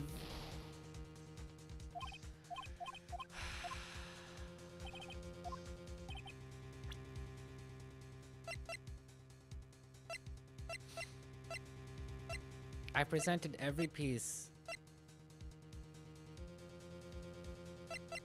of evidence. I presented all of them. Did I misclick one of them, maybe?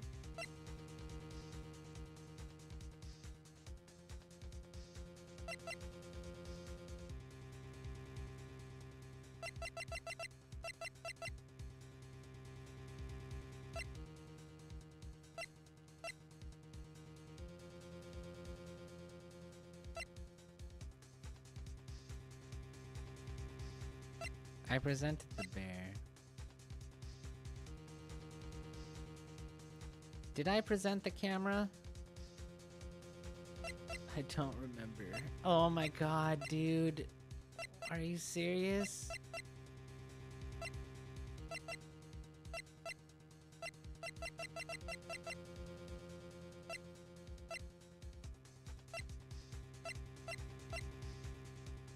I'm gonna present the note because I don't think I tried this. Oh! It's the note? What the fuck? Oh my god. That is... Now I forgot all my voices. Miss Impax's note, right? Yes. Who knows? Fuck. I mean, sure, this suicide note was found inside this bear. This bear was in my possession until only a few moments ago. Which means... the handwriting in the suicide note has yet to be analyzed. Oh, so... as to whether this pivotal piece of evidence was really written by Miss Impax or not, that has yet to be even remotely confirmed. What? Mr. Wright, you can't seriously be suggesting... Mr. Wright, are you saying the suicide note is a fake? Miss Andrews, you were the one who tried to pin this murder on Mr. Engarde. Who's to say you didn't create a fake suicide note and put it into the bear? How dare you? Your Honor, the defense isn't indiscriminately accusing the witness again. There's no evidence linking the witness to the suicide note whatsoever. Oh my god. But if this is a fake, then the witness is the only person who could have made it. What? Recall the witness's testimony concerning this figurine. The only person other than the victim who could solve the puzzle is the witness herself. Miss Andrews, you wrote this note, didn't you? You wrote it so you could use it to frame Matt Engarde. I did no such thing. Right. If you're going to pronounce this suicide note a fake, then show this court some evidence to support your theory. Mr. Edgeworth, you were the one presented this scrap of paper as evidence. That means the burden of proof lies with you, the prosecution. Ah. That's enough. Mr. Edgeworth, can you confirm the handwriting on this suicide note? It is as the defense has stated, the handwriting has yet to be analyzed. If that's the case, it seems that yet again we have reached a point where a verdict is impossible. Impossible? That's impossible. This isn't good, Phoenix. Judge is gonna carry this trial over one more day. I don't think Maya will physically be able to make it another day. I didn't want to have to do this, but I don't have a choice. I request that both the prosecution and defense further investigate. Handwriting analysis, my butt. That's just a lawyer trying to buy more time. I think we've reached the end of the line. Guilty! Guilty! Alright, everybody is against us, huh? What is that sound? It's Gumshoe. Hello, Gumshoe? What is with him? What's with that sigh? Where's Maya? What happened to kill her? Hey, he got away. What? I'm sorry, pal. I really am. I don't know what to say besides I'm sorry. I wish there was some way to make it up to you. I really do. Anyway, what's going on? We found his hideout, pal. But the two of them were already gone. This is terrible. I'm gonna keep looking for them, pal. Don't you worry. Just need a little more time. But don't tell me we don't. We don't have any more. Oh dear. Do you hear that? They're calling for his head. Mr. Wright, I can't... For us to come this far and... Oh. What is it? Let me talk to Mr. Edgeworth. I can't do that. Mr. Wright, would you please get a hold of yourself? Yes, Your Honor. I'm about to end today's proceedings. You may take your phone calls after. Hold on, Your Honor. Edgeworth, catch! Mr. Edgeworth, please, you've got to buy us some more time. Court is in session. I'm sorry, Your Honor. You were saying... Mr. Wright, this is a court of law. I'm sorry, Your Honor, but... I am reluctant to do this, however. It appears that I have no choice but to suspend proceedings until tomorrow. This time I really can't do anything. Court is now adjourned for the day.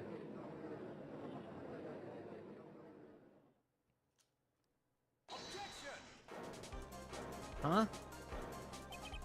Please wait, Your Honor. Edgeworth, What is it, Mr. Edgeworth? I humbly request another 30 minutes of Your Honor's time. For what purpose? We can perform the necessary tests on this piece of evidence in that time. But can you really obtain your results in 30 minutes? I believe we can, Your Honor.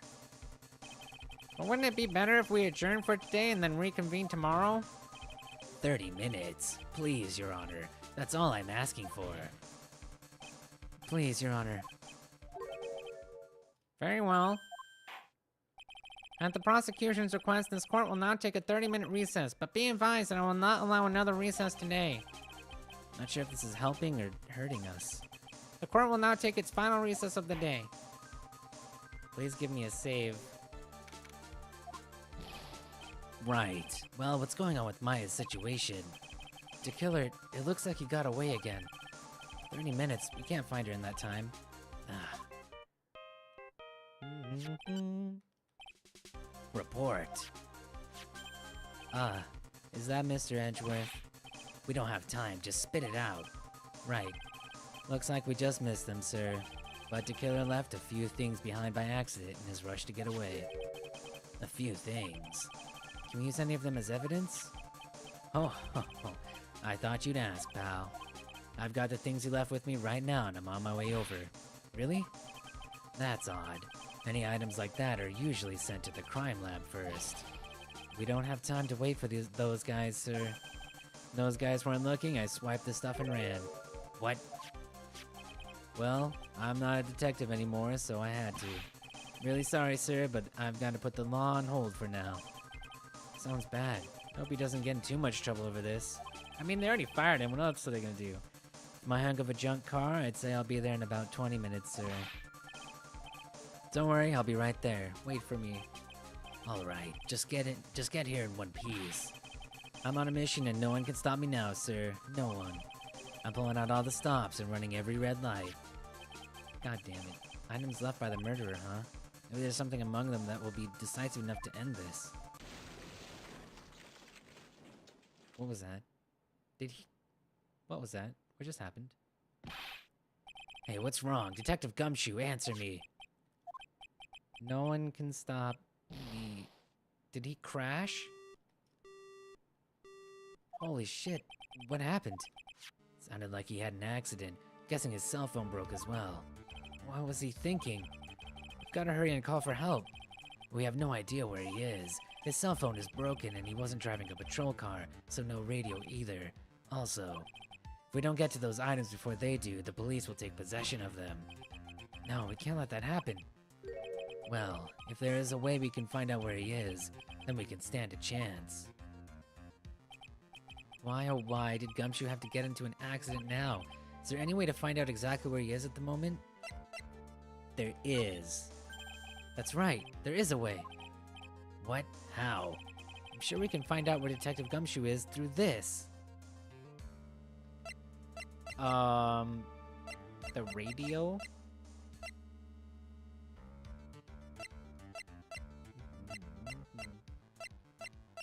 I have no idea. Transmitter?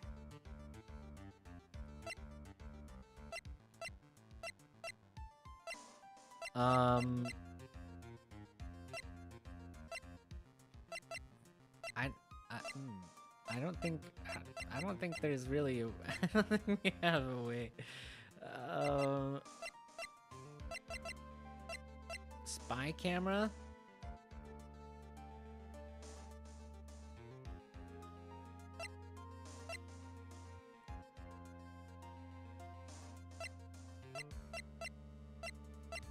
This one. Right, we're not in the middle of a mock trial here.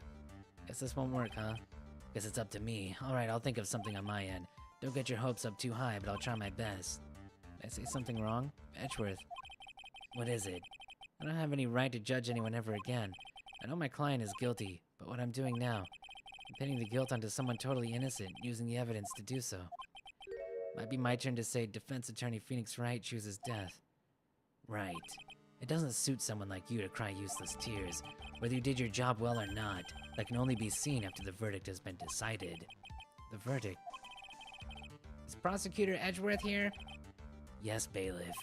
There's a phone call for you, sir. They said it was extremely urgent. They're probably finished with the handwriting analysis. I have to go take this call. In the meantime, think hard about what it is you must do. Was there an item that we have? I don't think there was. To be continued. Thank God, please give me a save. God. I think I'm gonna take a break. I'm gonna take a quick break. I'll be back in a couple minutes.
Okay.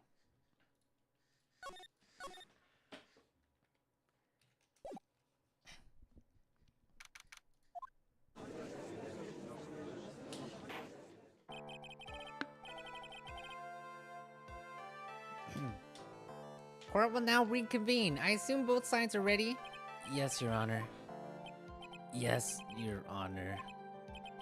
I can understand the defense acting like this. However, why do you also seem distraught, Mr. Edgeworth? It's nothing, Your Honor. What's wrong with Edgeworth? Looks like something unexpected just happened to him. Now then, Mr. Edgeworth, if you could please tell the court the results of the handwriting analysis on Miss Impact's suicide note. Yes, Your Honor.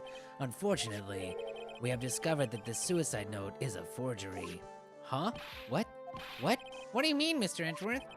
This note was not written by Miss Impacts herself. It is a fake.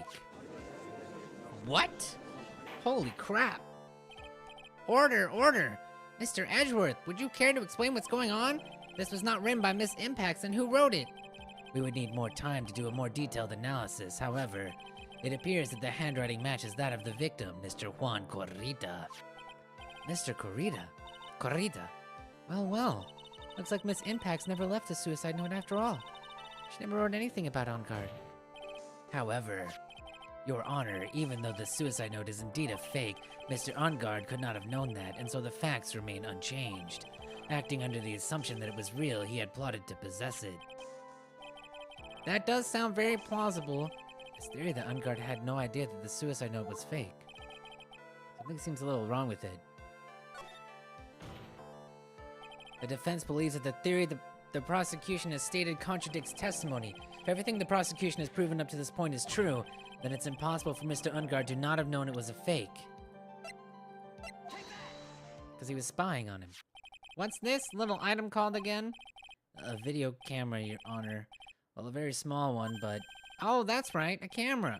You kids and your fancy toys nowadays. Mr. Edgeworth, earlier you claimed that Mr. Engarde knew of the existence of this note because he was spying on the victim, isn't that right? If that were true, then this means Mr. Engarde would have known that the victim had forged the note.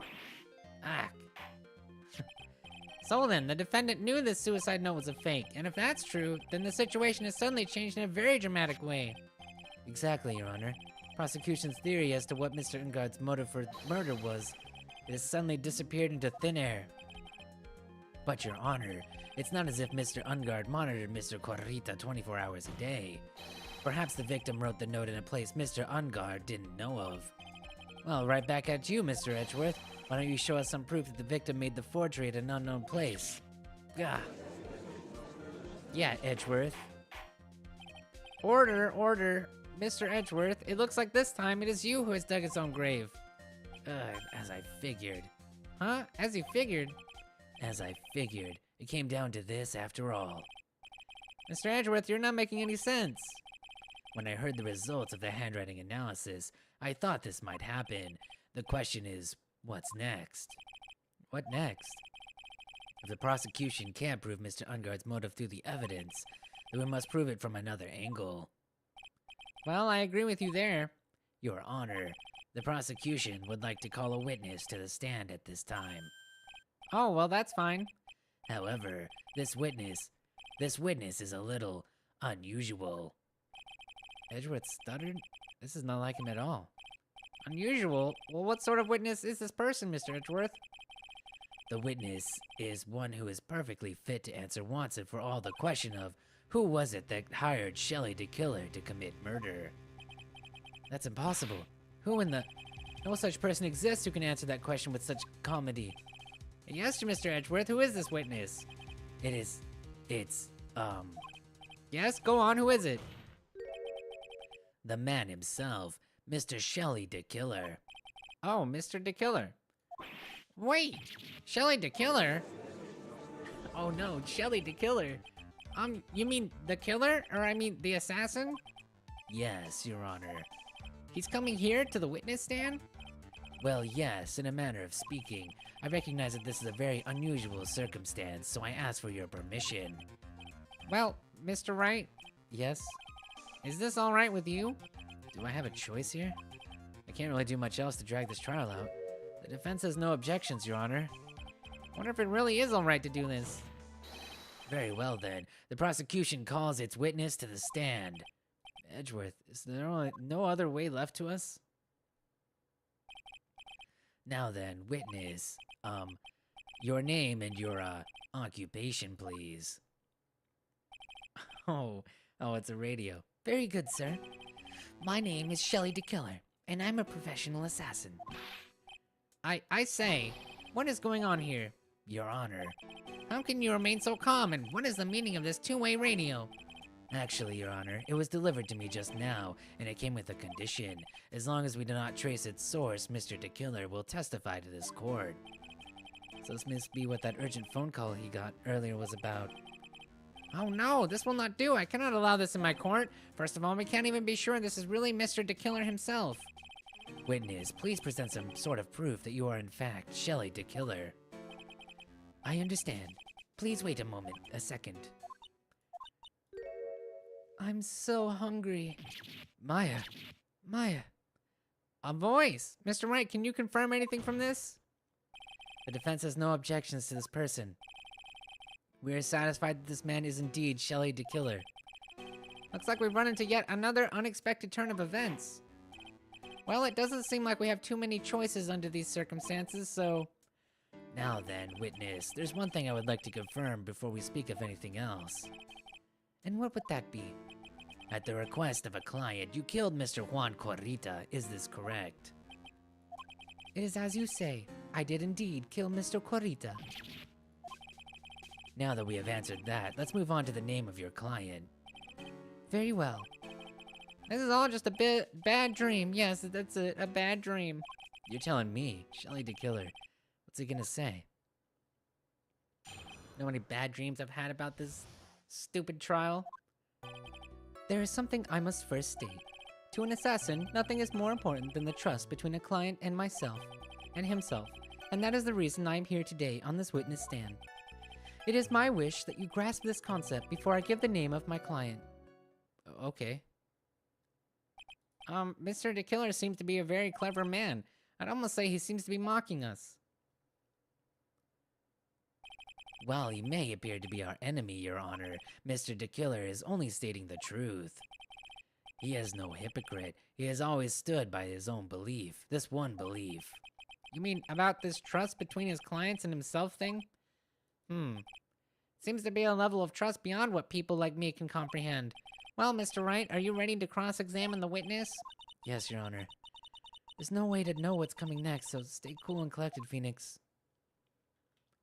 What, we're cross-examining now? Hold it, I guess. We can hear anything you have to say later. Can you please just tell us your client's... I don't think you understand your place, Mr. Attorney. I said this is something I must first state. Do you know what the word first means? Sorry, go on. Well, it appears this is one witness you can't badger, Mr. Wright. It's only because you don't know about Maya's situation. To an assassin, hold it. The trust between you and your client. I provide my services in a fast and efficient manner. In exchange, I trust that my clients are discreet about me and my identity. If too many people knew my face, it would be quite troublesome. And that's why you're testifying in this manner. This is the first time one of my clients has ever been accused of murder. I must preserve the DeKiller name so my clients can trust me. But couldn't someone stab you in your back and break your trust? Good Lord. It has never happened before, and if it ever did... Yes? That person wouldn't be my client for very long. They would certainly... That's enough. Please, no more. Very well. It was only a hypothetical anyway. Hold it. That seems a little strange to me. I mean, you're not about to tell us the name of your client. You're about to tell us the name of your client. I think that this would be a very bad thing for them. It doesn't matter to me. This client has already broken the rules and acted outside of their prescribed role. Their role? This person tried to implicate another of the crime in order to save themselves, and this is a trespass that cannot be forgiven. You? Who gave you the right to be so high and mighty? To the gentleman who spoke just now, excuse me, but would you care to die? No, I didn't say anything. Judge had better watch himself. Oh God. It is my wish that— hold it. We understand, so please tell us the name of your client. I am afraid I cannot do that. I still have a few things to say before I do. Ah, that egomaniac. It's not good for your health to be so aggravated. You won't live very long if you let everything bother you. Somehow that coming from an assassin makes it less than comforting. I don't really care about all this extra fluff, just tell us the name already. Try to calm down a little. It's important to try and understand his mindset. He seems very steadfast and close, so you're gonna have to work to get him to talk. Not his therapist, you know.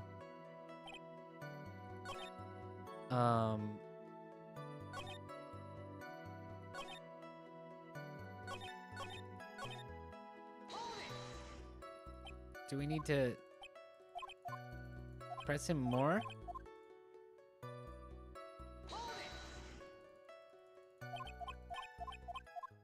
What? Person who frames another is the worst kind of human. And that's why you feel you can betray this person. I have no trust relation with a client who can't understand their assigned role. Just my luck, an assassin with a conscience. Who would have figured? Now then, everyone, do you think you can understand my logic? This case just keeps getting better and better. If you can't, then I'm afraid we can't proceed. Everyone understands your point, I think. In that case, I believe I am prepared to disclose the information you seek.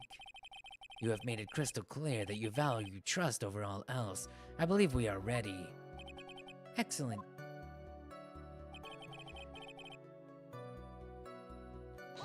Do it, please. Seems a little strange. I mean, it seems pretty bad. They broke their... Yes.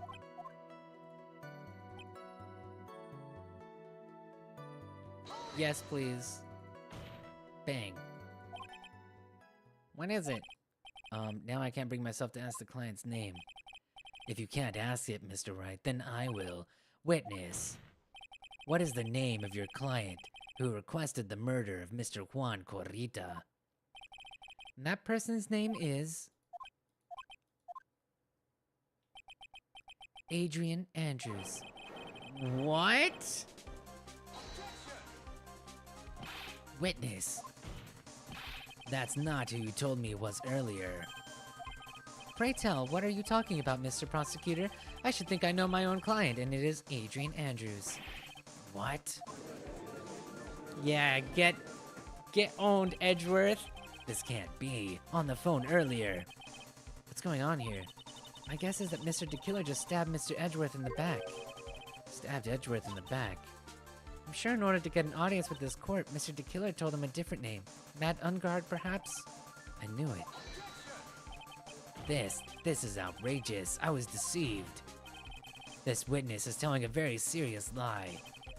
But you were the one who summoned this witness. Yeah, you, Shelley DeKiller.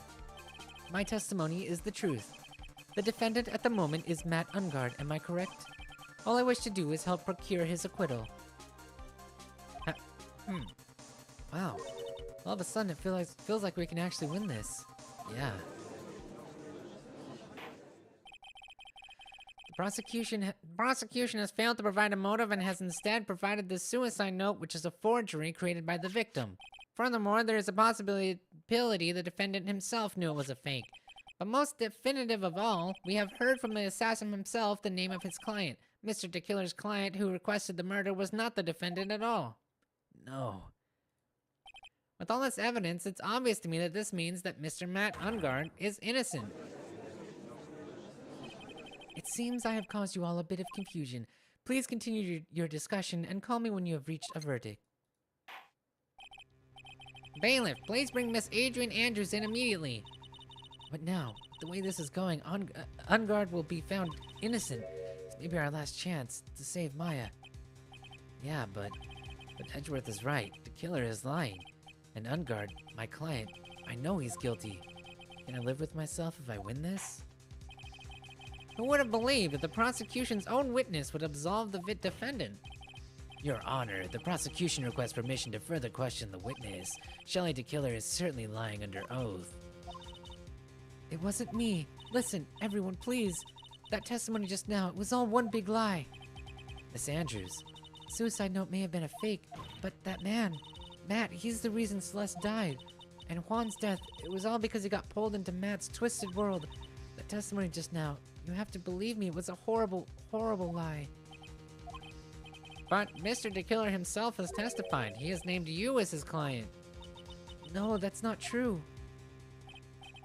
Also, there's quite a bit of evidence that points to you. The knife and button, donning the nickel samurai costume. But that's... You even have a motive. We know that Miss Celeste Impax was a large part of your life. You wanted to follow her, and you wanted revenge against the two who hurt her. I would say you have plenty of reasons to want them both dead.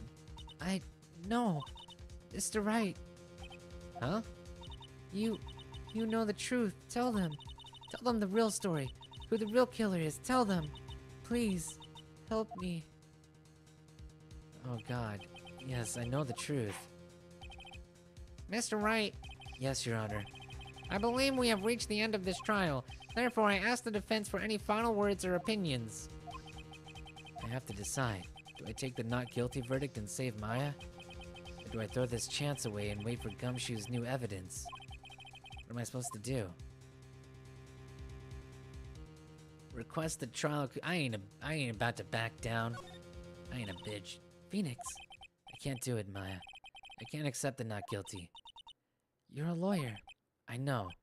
But Matt Engarde is a killer. A murderer. I can't let him get away with this. I can't let someone else take the fall. If I let Miss Andrews be convicted, then I'm no better than Engarde. Even though I don't want to admit it, I have to face the fact. And it's because of Edgeworth that I now know the real truth. He could have gotten Engarde convicted so many times over, but he never took a single one of those chances. If I take this verdict right now, I'd be betraying his trust. His trust? I never thought about it until now. I trust him? Yes, you do. Mr. Wright, your opinion, please. The defense requests that we be allowed to further question Mr. DeKiller. Am I hearing you correctly, Mr. Wright? Right. But, that witness has cleared your client through his testimony. Your job here is done. I'm not done yet. To see through witnesses' lies and find the truth. That is my job, Your Honor. No, it's not.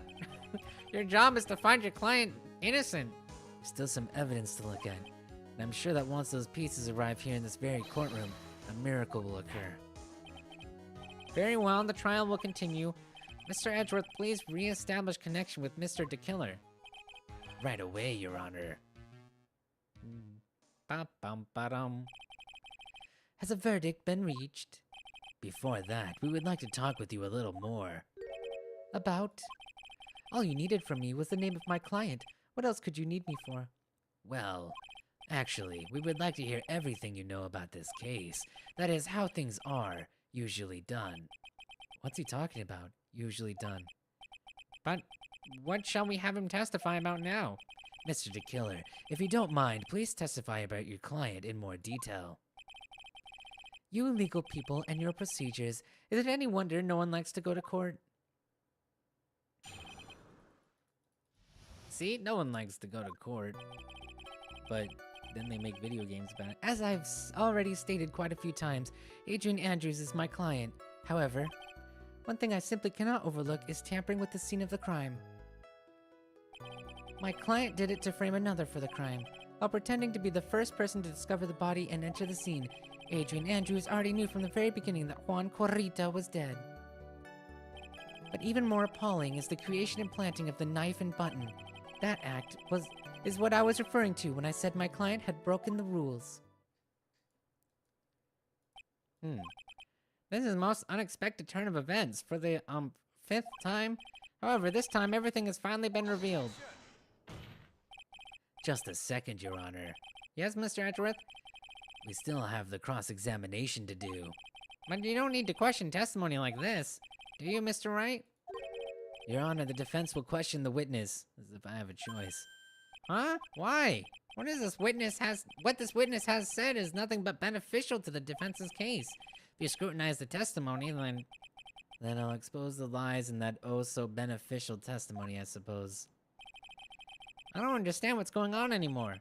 That makes two of us.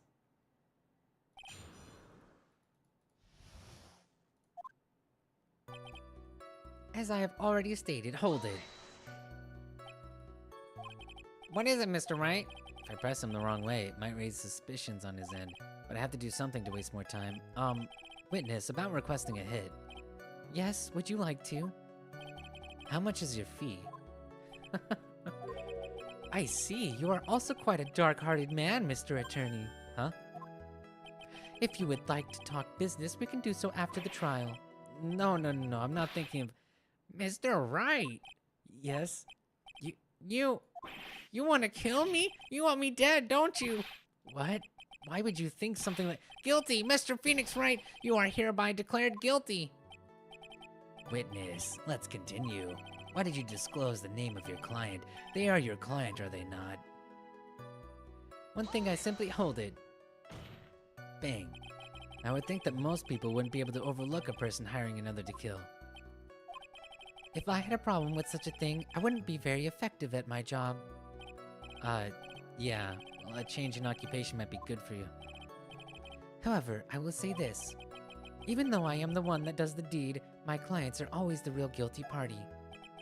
That goes without saying, Mr. DeKiller. Wait, huh? I think they're both guilty. And their fate is to live with the knowledge of their guilt on their shoulders. However, my client this time thought that they could run away from their guilt. My client did it to hold it. Are you talking about the button and the knife? Yes, and my business card. Oh, this card. So that no one has to waste their time, including the police.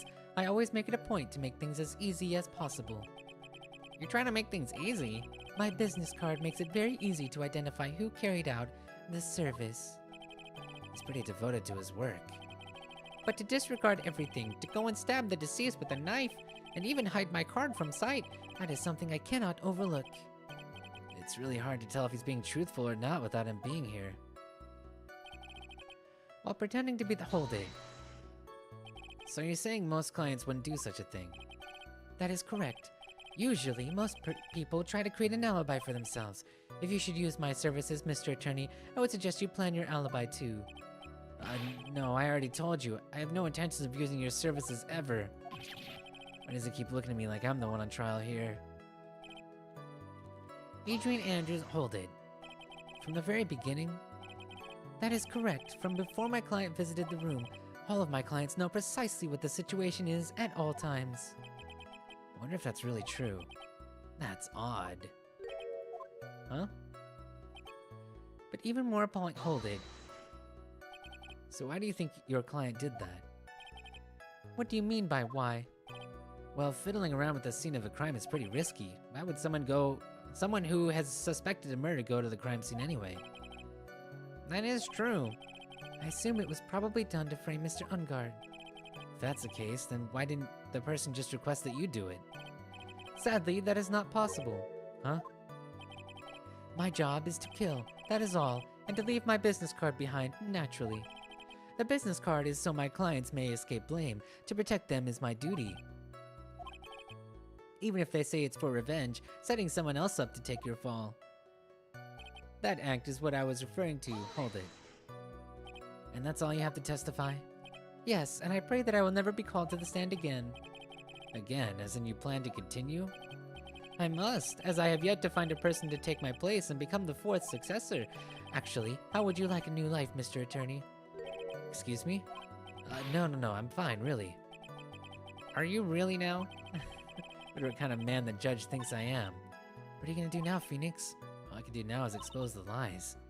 That's true. However, you realize that will be very bad for your client, right? I'm so confused, but the one thing I know for sure is I can't let this trial end yet.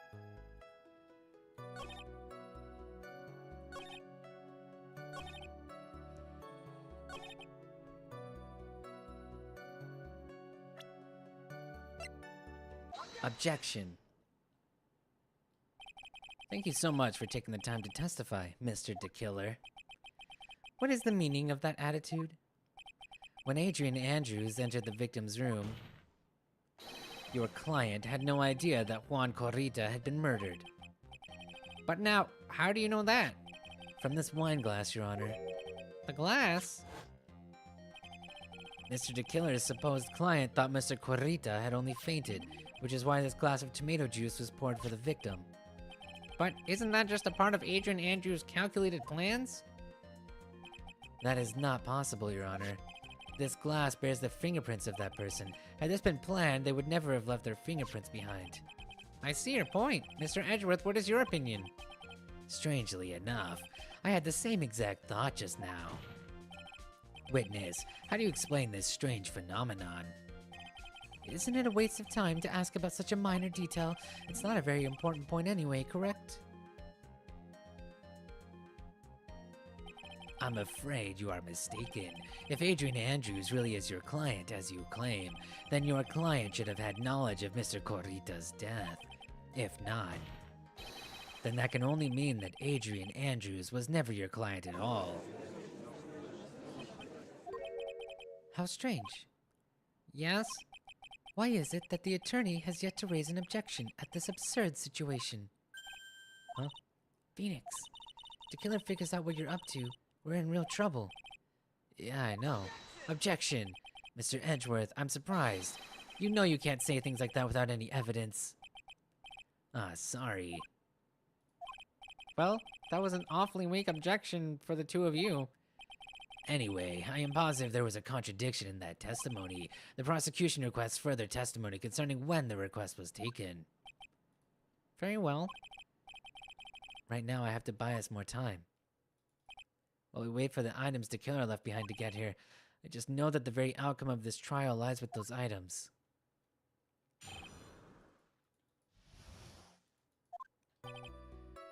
This request came to me, about a week ago. It was a request for my services on the night of the awards ceremony. We met at a certain bar to discuss and finalize a few matters. That is what occurred. I trust my memory and I believe I made no mistakes. Wow. There's not a whole lot to go off of. There's never is on this stupid trial. So you physically met your client, huh? That is correct. Meeting one's client is the first step to building trust, in my opinion. I see. Well, Mr. Wright, your cross-examination, please.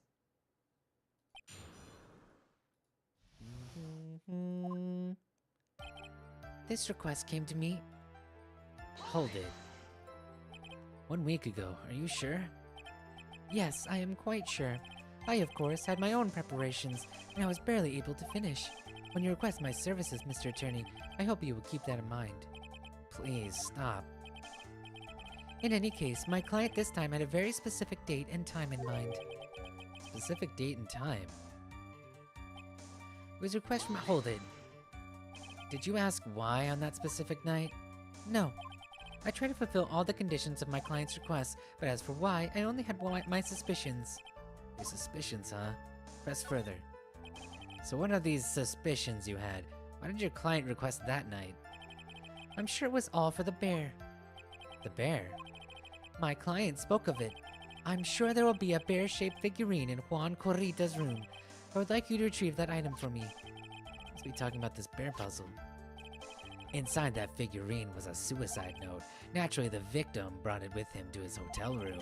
He was planning to publicly disclose its contents at the press conference, after all. That is correct. And if I had not done the job that night, I would not have known what the bear figurine was. I see. Well, Mr. Wright, was the testimony just now of any importance? Yes. The testimony just now has made one thing clear, and that is, the client knew the secret of the bear figurine. Huh? Why is everyone so quiet? Mr. Wright, I think all of us already knew that. Oh, really? Witness, please continue with your testimony. We met at a— Hold it. So you physically met Adrian Andrews, right? Of course I did. Of course I did. What was that? What was that brief pause? Press further. Witness, I would like for you to give us a few more details. I always meet my clients as a matter of principle. I have never taken a request by telephone or mail. And why is that? That's because I value the trust between a client and myself above all else. And the only way to establish that is to speak to the client while looking them in the eye. Well, Mr. Wright, was the testimony just now of any importance? Yes. Of course, it was very important, Your Honor. If Mr. DeKiller had met his client before the murder, then it's unlikely he is mistaken. So you're saying that his client really was Adrian Andrews? I guess so.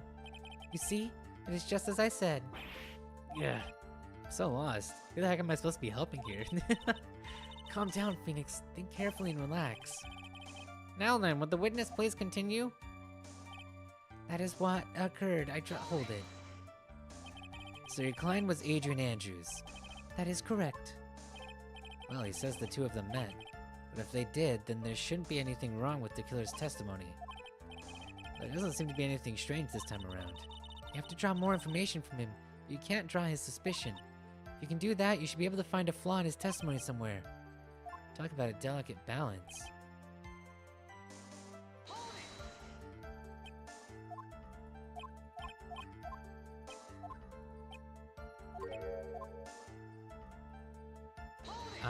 Hold it.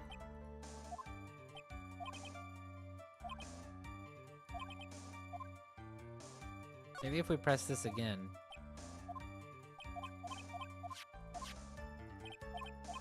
I guess not. It is the same. No.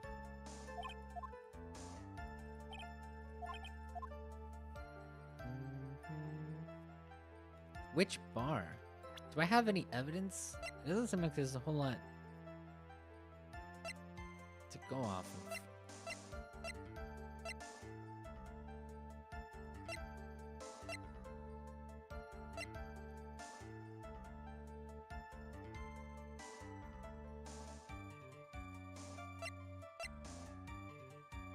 It could be this.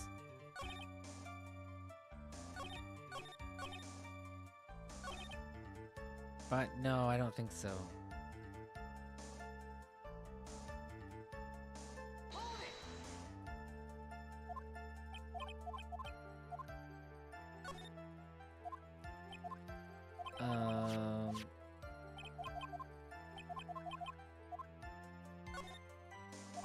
Maybe it's important now? No, it's not important. Shoot. Physically met Adrian Andrews. That's right.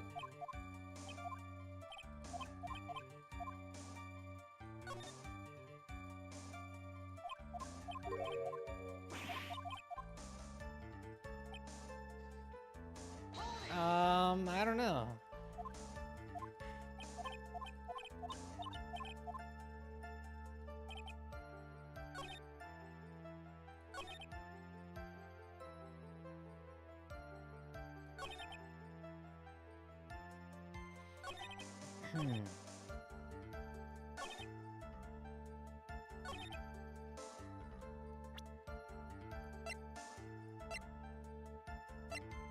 It could be this.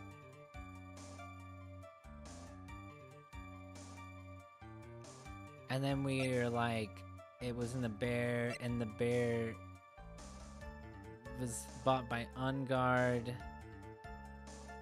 Why would the camera be running if Engarde didn't know?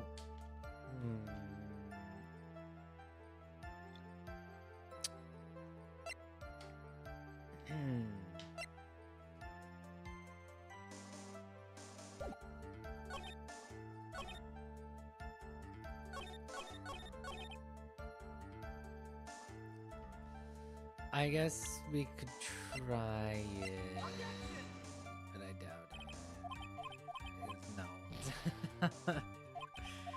No. Do I have anything else to go off of here?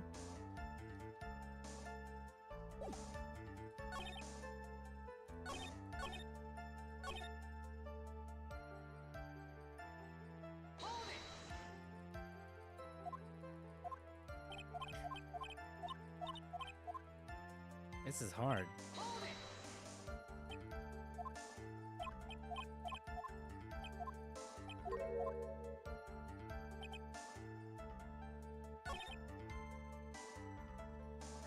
Date and time.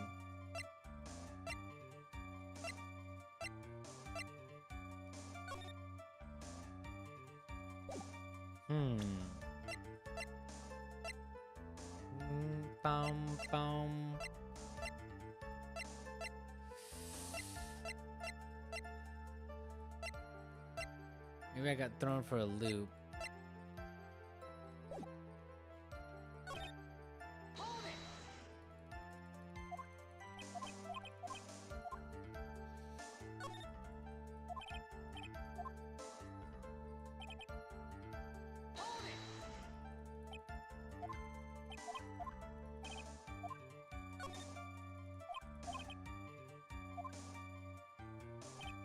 Um...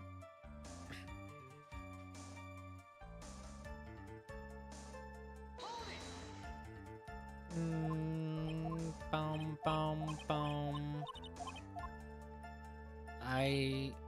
Not sure what to do here. Let's see.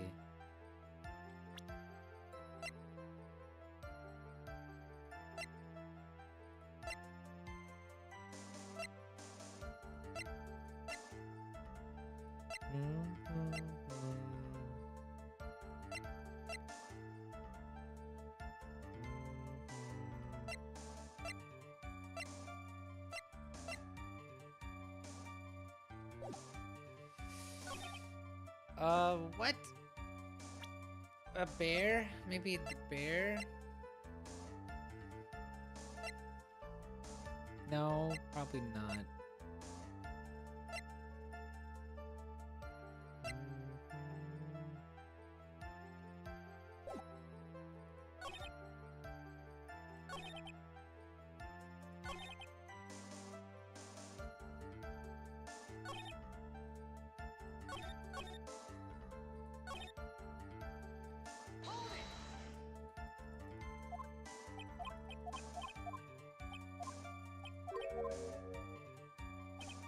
Why does it make that sound? It makes me think it has to be this one.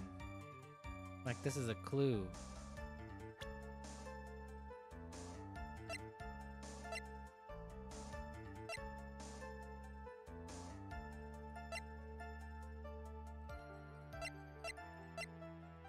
But I don't know why.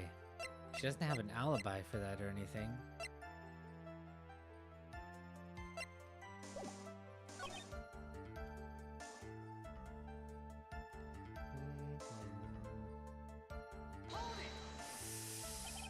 Shoot. He's just gonna talk about the bear again.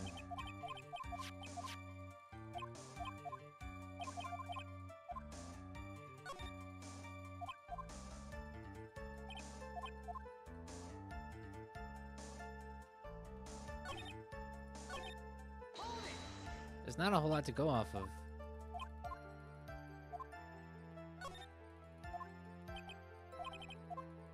Can you describe your client? That's what I would ask. But maybe he can.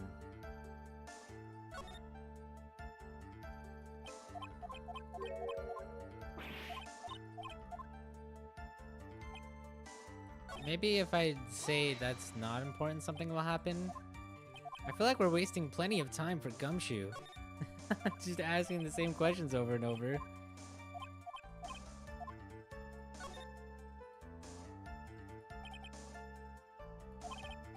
Please stop sidestepping my questions. Oh, hello. What do you mean by that? My question was, did you really meet Adrian Andrews in person? I've already told you, Mr. Wright, I did. It was only through talking with him face to face that I began to trust him. Him? That's when I thought, I can trust this person as a client. It's true what they say about talking face to face. Well, Mr. Wright, was the testimony just now of any importance? It was very important. Heard what I think I heard just now, and I think I've got him. Your Honor, I believe the testimony just now was of the utmost importance. Huh? Really? If that's the case, witness, please include the statement just now in your testimony. Very well. The moment I saw him, I thought I can trust this person as a client. We got him, ladies and gentlemen. Objection. I would like to go over this one more time. You met Adrian Andrews at a bar and took the request at that time. Yes, that is correct. And that's when you thought he was trustworthy. How many times must I repeat myself? Yes, that is correct. I'm sorry, but that is an impossible tale. What? Shelley DeKiller. You have never met the real Adrian Andrews. Why would you say that? Because you made one very big slip-up about her. So what is the issue? What did you just say? About her? If you had ever met Adrian Andrews in person, one look would have told you that she is a woman. Oh. Order in the court. Mr. Wright, what is the meaning of this? This witness testified to the following: that he always meets face to face with his clients when taking their requests. But he's never met Adrian Andrews in person. Yes, Your Honor, that's exactly the point. That means Mr. DeKiller's client could not have been Miss Adrian Andrews. Oh. Mr. Edgeworth, I understand your logic on this one. However, why would the assassin make such a basic mistake? I believe it has to do with her name, Your Honor. Her name? Yes, Adrian Andrews is without a doubt a very androgynous name. Yes, I see. Unluckily for Mr. DeKiller, the entire time he was on the stand, no one had stated Adrian Andrews' gender, and so he simply picked the wrong gender to go with. What? What's going on? Shelley DeKiller, this court demands an explanation. I think somehow I must have mixed up this client with another. So does that mean you remember something different now? Yes, of course. Please, if you would allow me to testify once more. I know he's just gonna spit out more lies. Yeah, duh. Very well, but this time please give us the truth and nothing but the truth.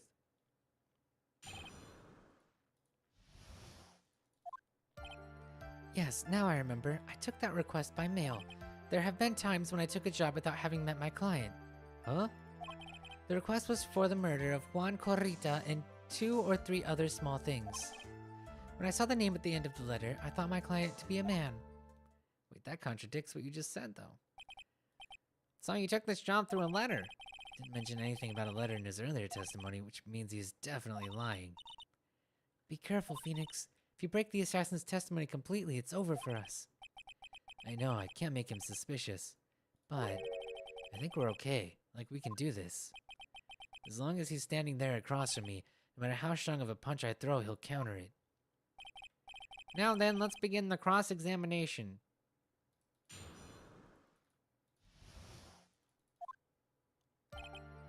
Yes, now I remember. I took the— Hold it. But didn't you just say that you always meet your clients? Yes, I suppose I did say that. However, there are some clients for whom a meeting is simply not possible. Didn't you meet your client this time? No, I did not.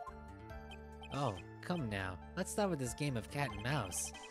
Using your silkiest voice is not going to work on me. Alright then, just cough it up and confess. Mr. Wright, you can't badger a witness with such harsh words. You're a lawyer, so behave like one and present evidence instead of mindlessly yelling.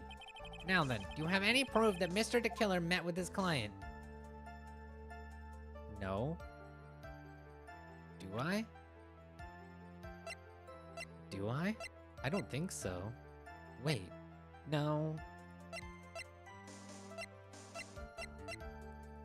Do I? The bear? The testimony earlier.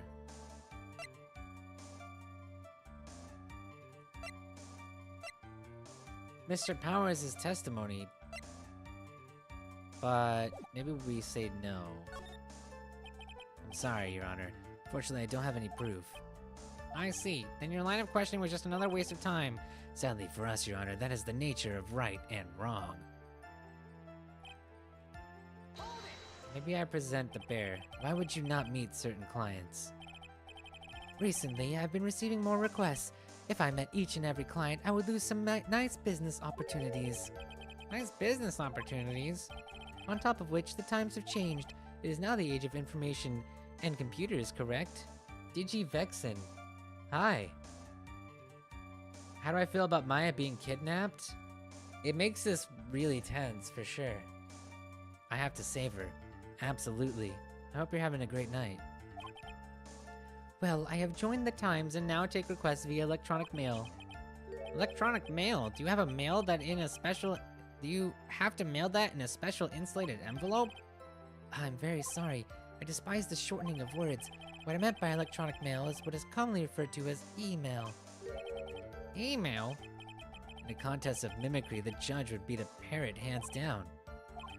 Anyway, so you took this job without having met your client, and... I kind of love this case, but other than it kicking my butt, it's really good.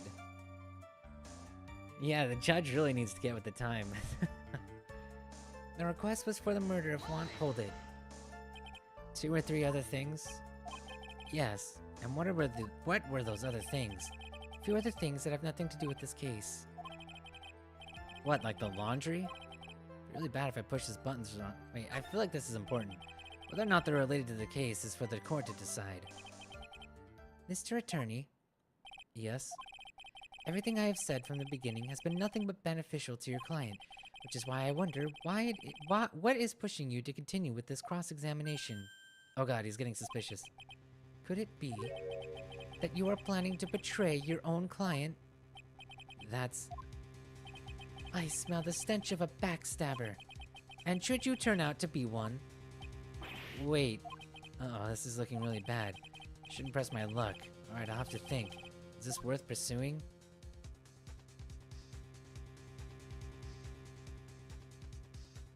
We always never back down. Never back down, never what? Witness, this is a very important matter. Please cooperate and tell us what these other jobs your client requested were. If it's truly that important, I suppose I don't have much of a choice. The bear figurine. The bear figurine? After the assassination of the target, I was to find that figurine. I was told that this job was just as important as the actual killing. And where was that figurine? It was inside Mr. Corrita's suitcase. And then, what did you do next? I handed it over to my client right away. You gave it to your client? Interesting. This information certainly sounds important to me. Witness, please include what you just stated in your testimony. As you wish. Find the bear and give it to Adrian Andrews, but that directly that contradicts it itself. Found this figurine at Mr. Engarde's mansion. You gave it to Miss Andrews, then what was it doing there? I was waiting for her there. That was also part of the plan to frame Mr. Engarde, I'm sure. Got him, but that makes a lot of sense. Well, Mr. Wright, do you have any problems with this piece of testimony? Yes. So the killer says he gave the figurine to Miss Andrews, but I know somewhere in that statement there's a contradiction, and yet I know that if I present something trivial here, he will cut the connection on his end. If you want to make a strong point, Phoenix, you have to present strong evidence. She's right. So now what? Now what, Dr. Wright? Witness, let's go over this one more time. You gave Miss Andrews the bear figurine, and she told you to take the bear and wait for her at Engarde Mansion. Is that correct? Yes, where are you going with this? Well, I think maybe you might have remembered a few things incorrectly. What?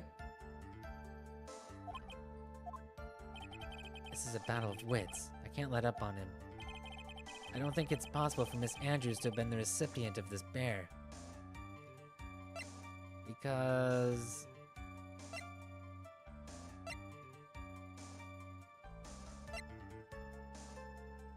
Do I present the bear? Because it's a puzzle?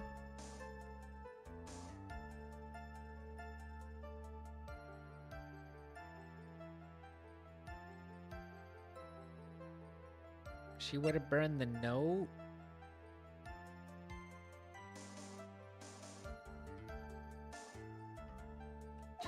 Take that! Shelley, to kill her. If you had really given the bear to Miss Andrews, then this item should not have been inside it. This item? This item? I see where you're going. Yep, that's where I'm going.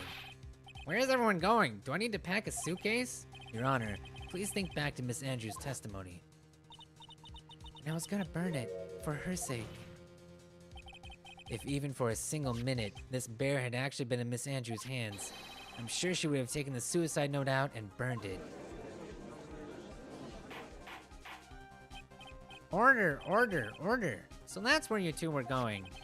So, by the very fact the suicide note was still inside the bear, it tells us that your client didn't know how to disassemble the puzzle. Which means...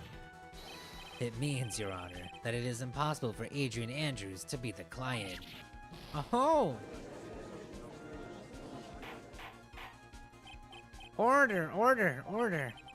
Ugh, Mr. Phoenix Wright. I'm sure I mentioned this before, how I hate traitors above all else. I think your cross-examination has clearly demonstrated something to me. You must wish to break your end of our agreement. No, that's not. That's enough. If that is your intention, then there's only one thing for me to do. Wait, please. Gentlemen, ladies, please excuse me. I have a matter that I must attend to. Hold it. No, please, not that. Please wait. Mr. Attorney, bring this trial to a speedy end, and I may stay my hand. Otherwise...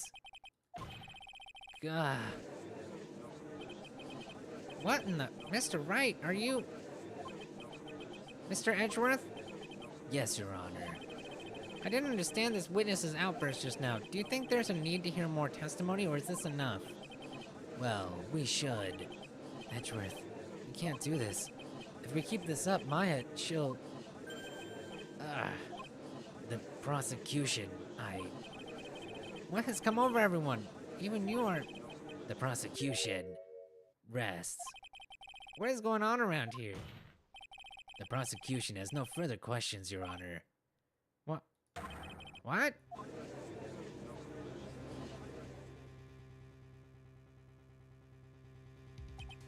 Well, I never thought I'd see the day. This is a most unusual situation. The prosecution rests with no further questions, and the prosecution has failed to uphold its stance. If that is the case, then even though I am reluctant, I must believe that Mr. DeKiller's testimony is accurate. That would mean that Shelley DeKiller's client is Adrian Andrews. Mr. Wright, Yes, Your Honor. if I end the trial here right now, then your client Matt Engarde would be declared innocent, and in his place, Adrian Andrews would be charged with murder. Miss Andrews will be charged with murder. The prosecution has no further questions, so we will now hear the defense's final remarks. Bailiff, please bring the defendant, Matt Engarde, to the stand. The items from DeKiller's hideout didn't make it in time. Tried as hard as we could, but it looks like our time has run out. I can't believe it. The outcome now lies in your hands. Oh my god. What the hell? Dude, did the old guy finally decide? To be honest, I can't think of you as a truly innocent and good person. You have done enough evil to drive a woman to suicide. But, at least on the charge of murder, it would appear you are innocent. But that note was forged. Huh. Oh. So, I guess even the old fuddy-duddy figured me out. Mr. Engarde, What an atrocious lawyer I have, giving his own client up like that. And that refreshing like a spring breeze crap, it's just as atrocious, don't you agree? Anyway, get on with it and pronounce me innocent already. Right, Mr. Lawyer? Should I side with justice, or should I save Maya's life? You better get Engarde a guilty sentence, okay? But if I did that, Maya will die. If I say he's innocent, Miss Andrews will be charged as the murderer. Do I say he's guilty or not guilty? Either choice I make, someone's life is gonna end. It all hinges on what I choose. now then, Mr. Wright, let's hear the defense's final statements on this matter. If the person who hired the assassin was Adrian Andrews, then your client, Mr. Matt Engarde, is innocent. There's no need to ask, old man. After all, my lawyer is gonna say what I want, aren't you? Right. I can't do this, but I have to decide something. I can't count on the evidence to help me anymore. I have to listen to my heart. My client, Matt Engarde, is...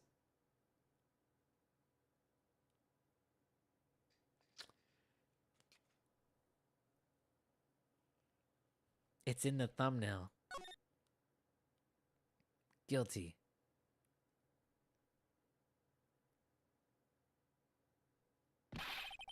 We are waiting for your answer, Mr. Wright.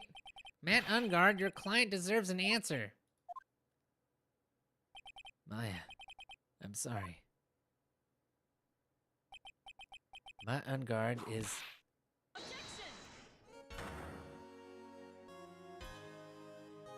Franziska von Karma? Oh my god, what the hell? What are you doing here? Ow! You see now, don't you, Mr. Phoenix Wright? This is exactly why you should never take your eyes off of that scruffy fool. Did you bring them? The final pieces? Do you have them? Oh, that's right! She has a tracking device on him. You should know better than to ask that, Mr. Miles Edgeworth. Von Karma is perfect in every way. The evidence is here in perfect condition. Don't worry about Scruffy. He's fine, and his injuries are minor. All of the items are inside this. What a filthy old coat this is. That's Gumshoe's. You can spot his tattered rags anywhere. I apologize for its ugliness, but there was nothing else to wrap them in. I fought long and hard this whole trial, all for what is inside that raggedy coat. I'm sure that inside that coat lies a crucial piece of evidence. Your Honor, inside that filthy coat are the defense's final pieces of evidence. Your final evidence?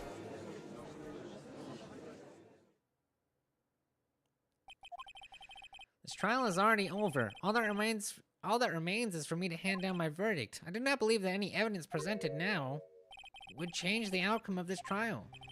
What? Your Honor, it is our duty to examine every piece of evidence down to the last. I request that Miss Von Karma be allowed to present these pieces of evidence.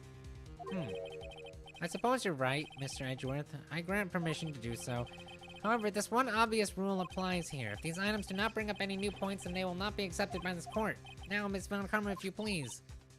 These pieces of evidence are items left by the killer during his escape from the police.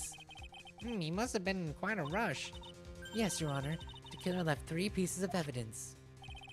Somewhere among the evidence we're about to see, there'll be something that will turn this whole situation around, like a miracle. I'm sure of it. It's all we can hope for. The first is a pistol. Does the killer's pistol have anything to do with this case? Probably not.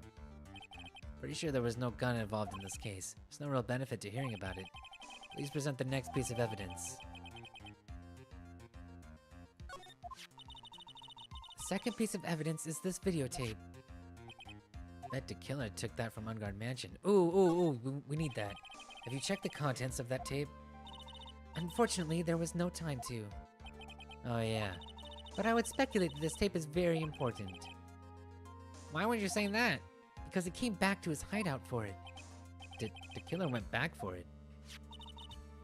That's right. Looks like he was trying to recover it. He injured 3 of the officers at the site. He did? Holy shit. He's kind of a badass. But somehow it looks like they managed to protect it from the killer. Shelley the killer is no ordinary man. Last piece of evidence is this bellboy's uniform. Is that a uniform from the Gatewater Hotel? Was that used during the crime? I'm almost certain it was. There's even a pair of black leather gloves in one of the pockets. There's no doubt about it. The killer was wearing this on the night of the murder. There's one thing I found interesting about this uniform. And what is that?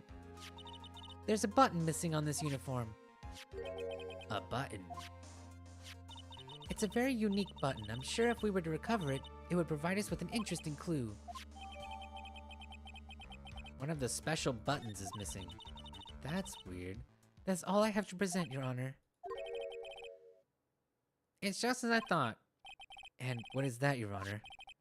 I'm sure were we under normal circumstances, these items from Shelley the Killer's hideout would be very important clues. However, our question is not who did the killing. It is, who is the client? Yes, that is correct. And these 3 items do not tell us anything about that. Thank you for your hard work, Miss Von Karma. You may step down now. Wait, Your Honor. Please allow me to examine this new evidence. Overruled.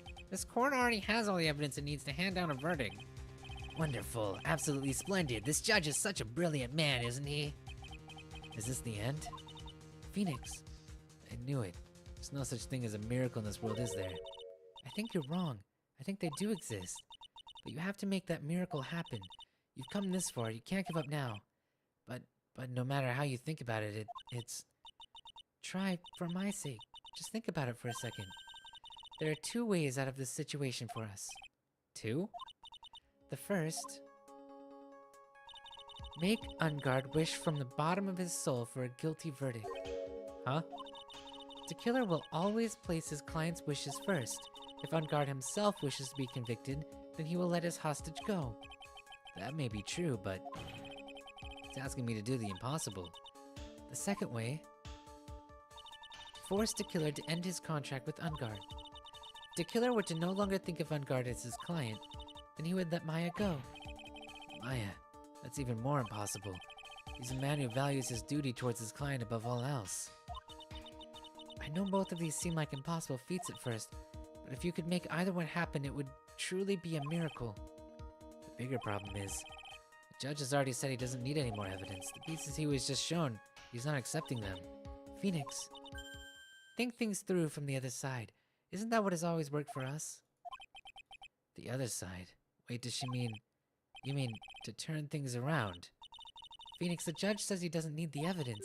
If that's the case, then who does need it? Person who needs the evidence. The defense, prosecution, and the judge. We've seen all the pieces of evidence, and that is how we have come to know the truth. But there's one person who has yet to see them all. That person does not know the truth. That truth, it may be what will bring about the miracle in the end. There are no objections this time, correct? Now then, I will pronounce my verdict. Why don't we all respectfully sit back and listen, kids? Objection! I have already told you, Mr. Wright. This court does not need any more evidence. I'm not saying it is us that needs the evidence, Your Honor.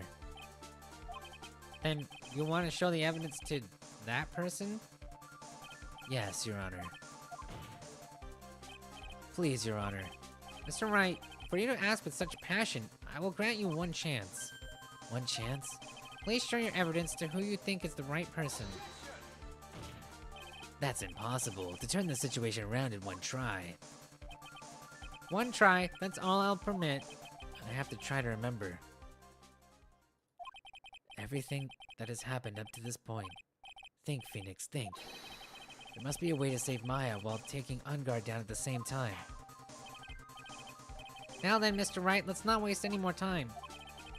Who would you like to show this evidence to? I have a hunch. Let me see.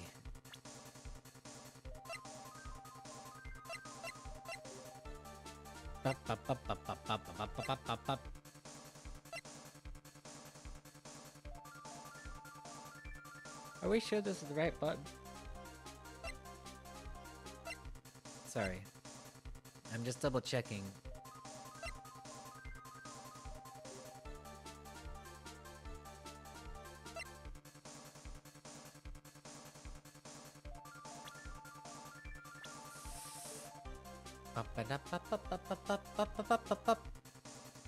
I think it's Shelly.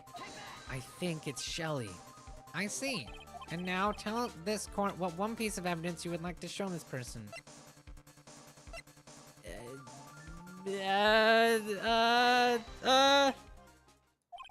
Well, what do you think, Mr. Edgeworth?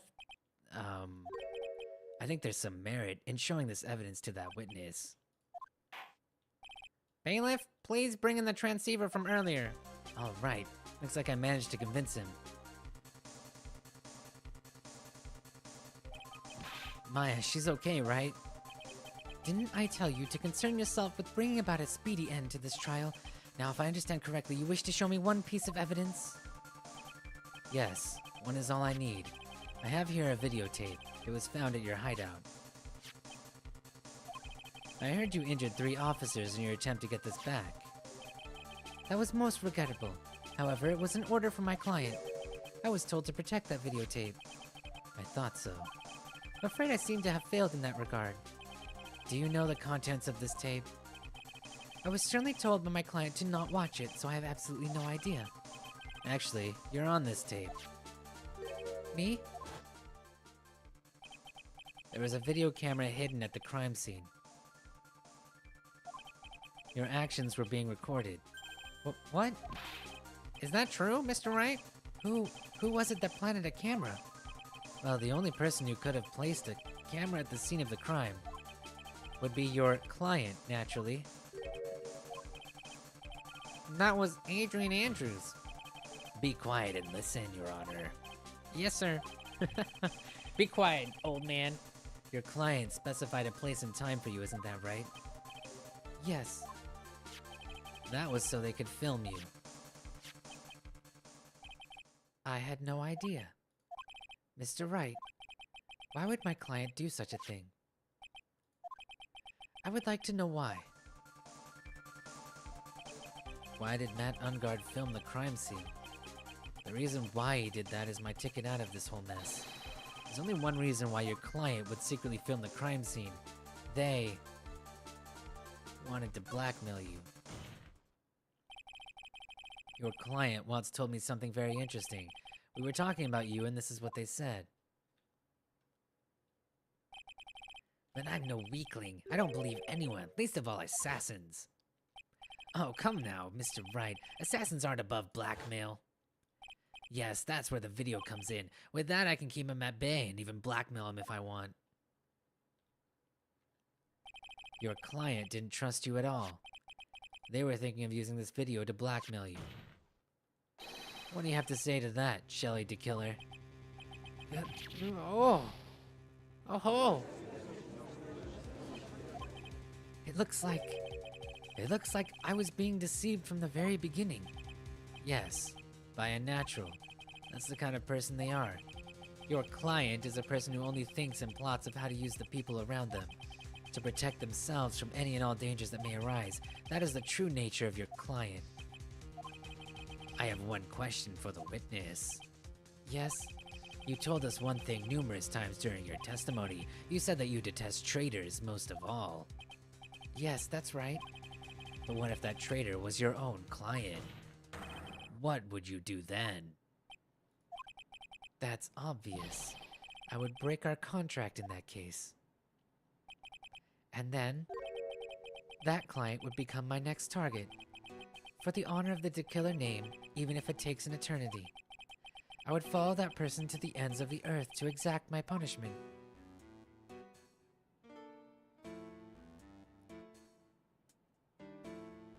Oh shit. I see. That's all I wanted to know. So the traitor becomes DeKiller's next target. I get it. This is how we'll turn this case around. Mr. Wright. Yes? My contract with my client is over as of now. I seem to have a new job on my hands. I will now return to you. Your precious item.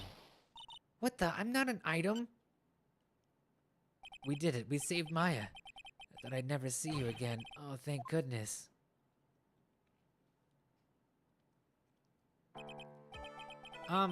This trial appears to have come to its conclusion. However, I don't quite know what just happened. Ah! Miss Von Karma, where did that... She always has you in her sights.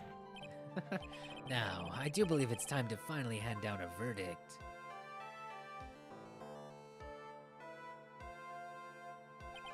Mr. Engarde, looks like somehow you got what you wanted. You have finally received the acquittal you wanted so badly. You should be happy. But before that, I would like to make one final statement. Sometime in the near future, one very betrayed assassin may appear before you. Needless to say, that man is very good at what he does. I'm sure you would understand what I mean if you watch this video. Help me. Now then, Your Honor, the verdict if you please. Is this alright with you, Mr. Wright? We have finally reached the end of a very long battle. Whether it's convicted or acquitted, there is no escape for him now. Go on, Phoenix. Plead whichever way your heart tells you. Right, Chief. But if we plead not guilty, then Adrian Andrews goes down. It's in the thumbnail.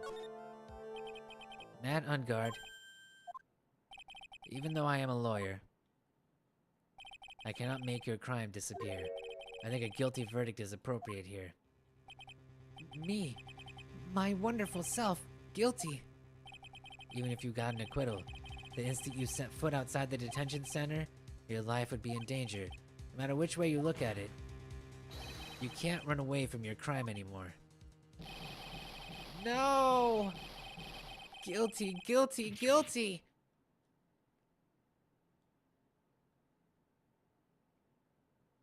Not the face. You need that for your job. Oh wait, I guess not anymore. As always, it looks like we have uncovered the real truth. Me? I don't remember you helping out much in this.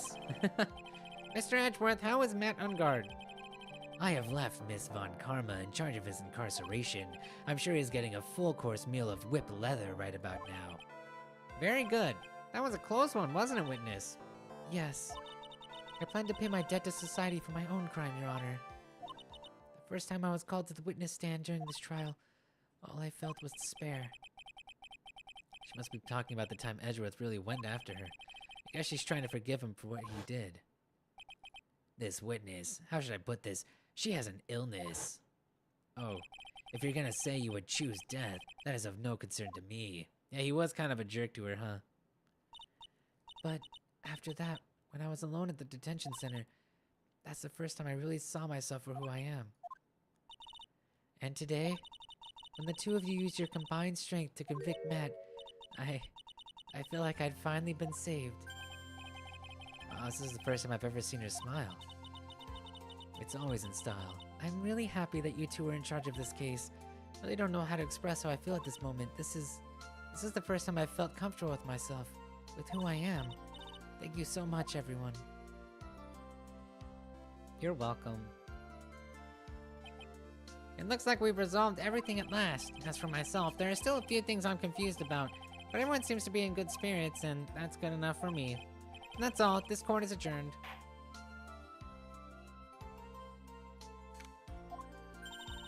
You were great out there, Phoenix.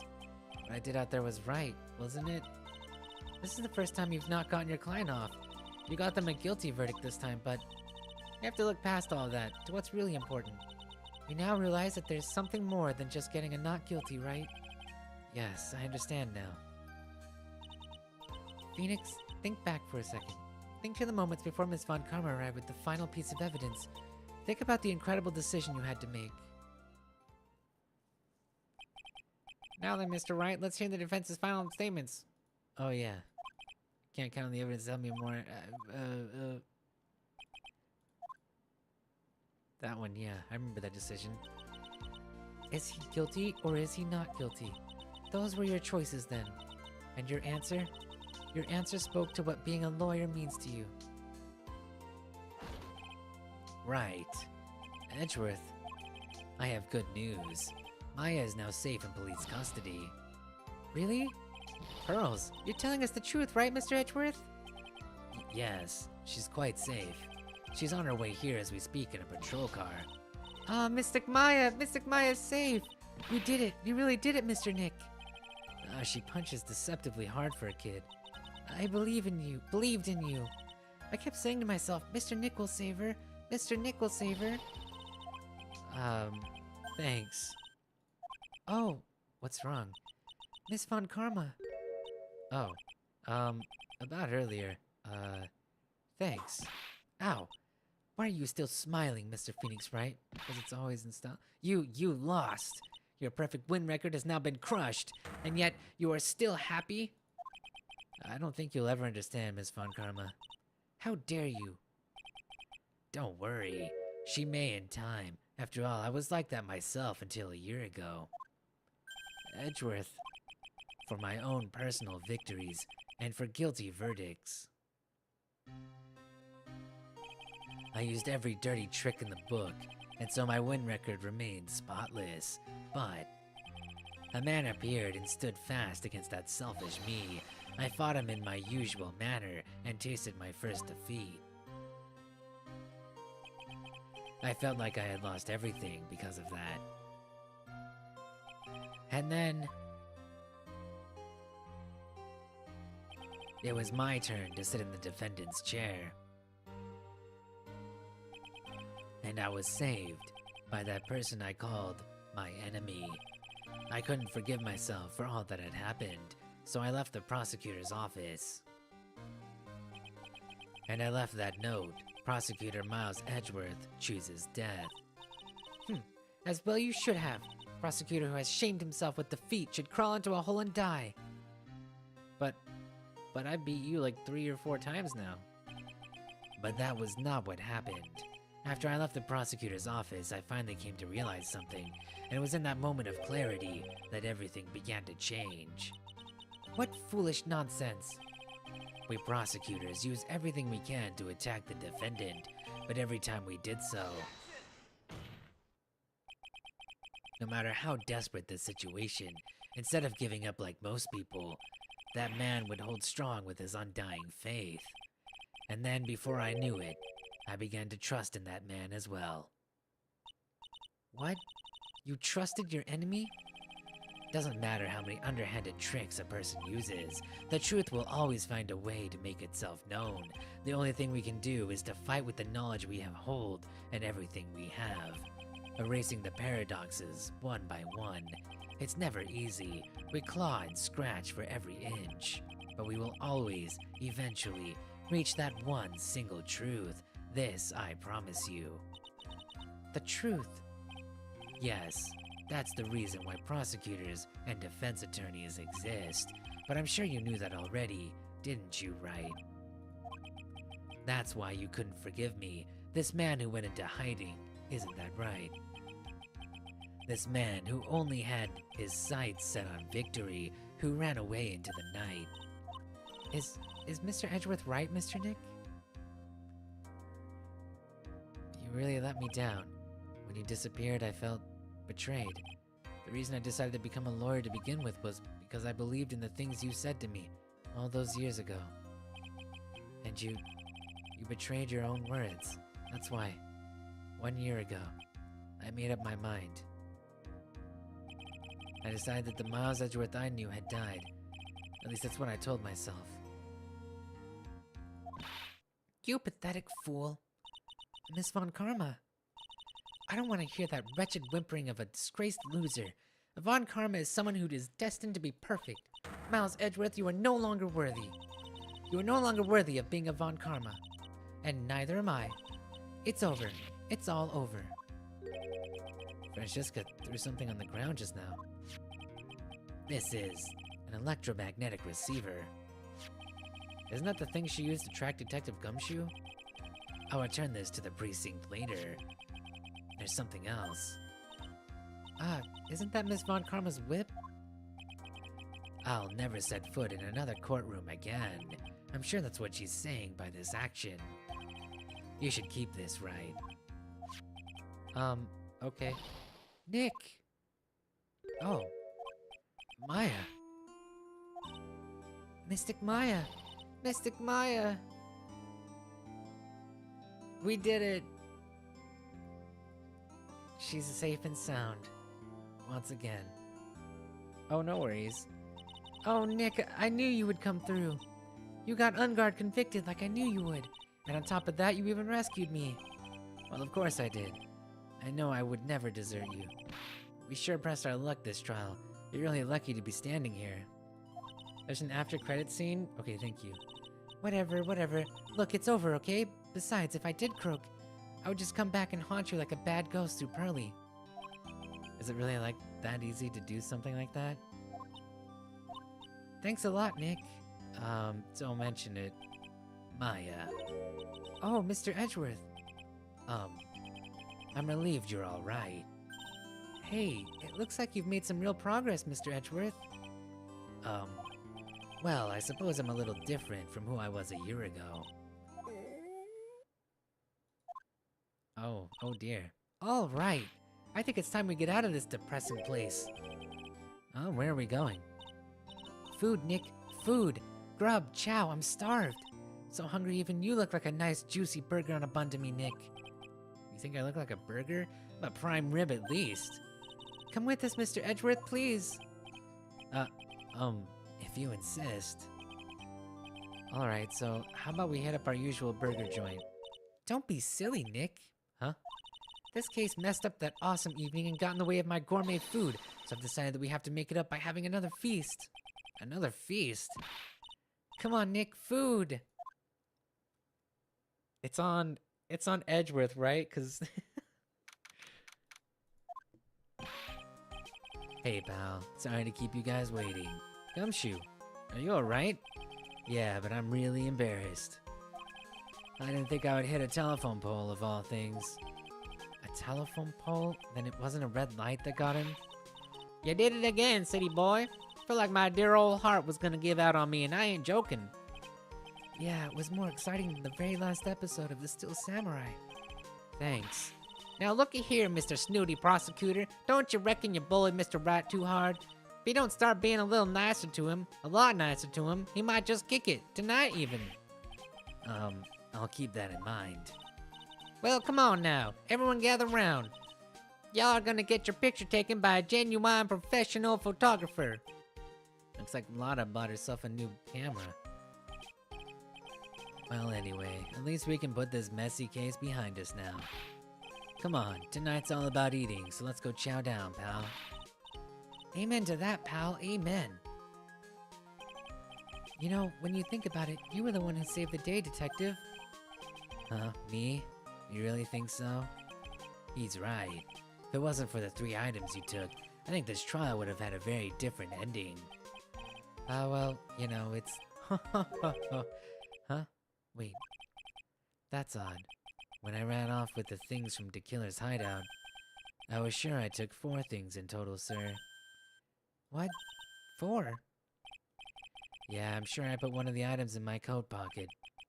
There was a 4th item? Ah, come on, y'all, it's over. Oh boy, I tell you, you really are something else. Between getting accused of murder and getting kidnapped, never a dull moment with you, huh? You think? Why did she look so happy about that? But being shut away for 2 whole days, weren't you scared? Yeah, it was really scary. I felt so hopeless. So to keep my mind off of things, I drew a picture. Sounds like you had it rough, gal. So where's this picture of yours? Yeah, I want to see it. I want to see Mr. Maya's picture. You know, I don't know where it went. Oh, that's too bad. Well, it's alright. It wasn't anything important anyway. It sure is nice to finally see them both smiling again. It's always in style. What is it, Edgeworth? This thing is picking something up. That's Miss Von Karma's receiver. Thanks to her, I had the most awful experience of my life, sir. I can't believe she stuck a tracking device on me. That's odd. Even though you're standing right here, the tracking device seems to be in a different location. Oh, it's probably busted or something, sir. Well, it doesn't matter. I'm afraid it's about time for me to excuse myself. I still have some work to do. What, but you're paying for this. Mr. Edgeworth, you haven't eaten anything. And you've eaten way too much, you glutton. I had fun tonight. Now if you'll excuse me. I guess Powers, maybe? No, he doesn't make that much. Wait. What? I just wanted to say, thanks, Edgeworth. You really saved me out there. If anyone should be saying thanks, it should be me, right? I feel like words alone aren't enough here. Wonder if there's anything I can give him to express how I feel. I have to express my feelings to... What should I express? The whip? That's what I was thinking. What's this? Thank you. It's all thanks to you two. You and her. You don't need to thank me. I was only doing my job. Looks like Mr. Edgeworth has left, Mr. Nick. Hey, Mystic Maya. Yes, Pearly? I guess you two can go back to being lovey-dovey, right? You and Mr. Nick, I mean. Pearly, would you cut it out already? You're embarrassing me. Anyway, so who's paying for this lovely dinner party? As if you need to ask. Everyone say thank you to Nick. Huh? Huh? Yeah, I'm kinda at the point where I can't even buy instant noodles, pal. So I kinda already put your name on the bill. Huh? No! Yeah, I got me a situation just like that myself. There's this camera shop in this hotel, see? And I just bought myself this good old beauty here. It better be anyhow for 3,000. Huh? Huh? Actually, I reckon you bought it for me since it's on your tab and all. Huh? What? Isn't this great, Mr. Nick? Yeah, Nick. Why do I suddenly feel like screaming? Ah, you don't need to hold back now, you hear? Yeah, pal, time to let it all out. This is gonna be the first time I hear the real you. Go on, it's been a while since I heard you say it. I've been busy being a hostage and all. All right then, if you say so. Objection. Oh, that's so good. Objection. I have no money.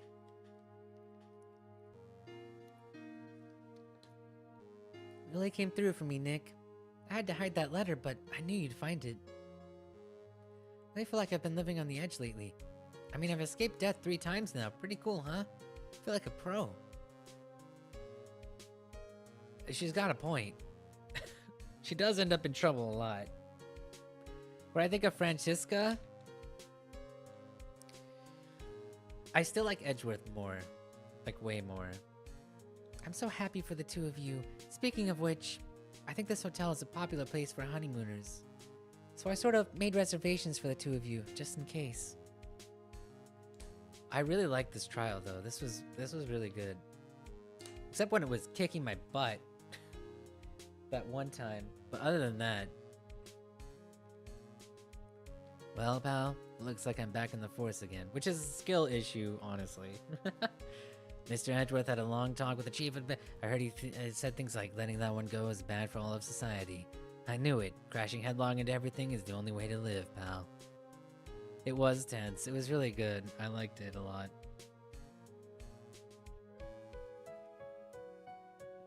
And I really liked Edgeworth's character arc.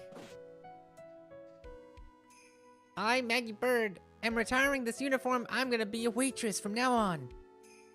And bring smiles and joy to the people who come by the restaurant, sir. I hope you'll stop by sometime, Mr. Wright. Was she here? Oh yeah, she's from the first case. I totally forgot about her. I totally forgot that case existed. Yes. Are you here to visit a patient? I'm Dr. Hody. Ho ho. Recently? Yes. That girl you know. I haven't seen her around. Yes. But I remember, if I even laid so much as an eye on her, it would go crack.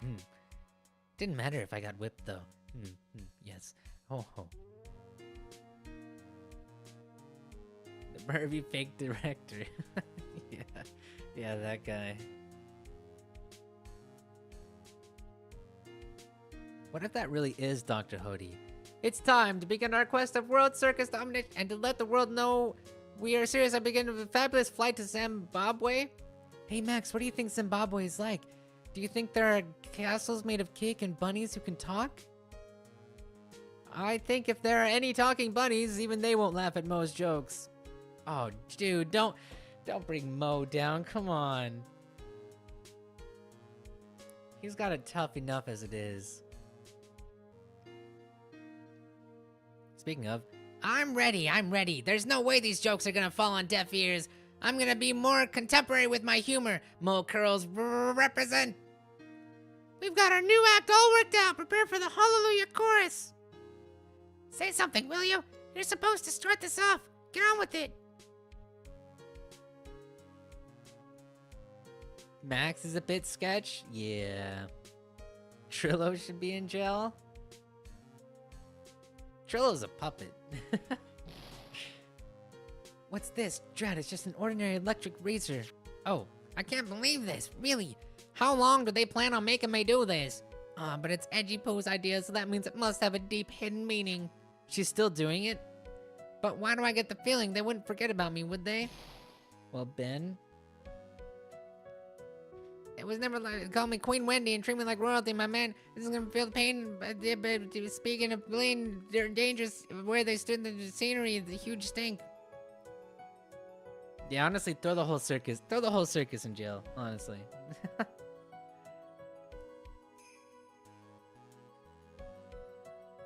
Except for Mo. Mo's trying his best. I appreciate everything you and Mr. Edgeworth did for me from the bottom of my heart.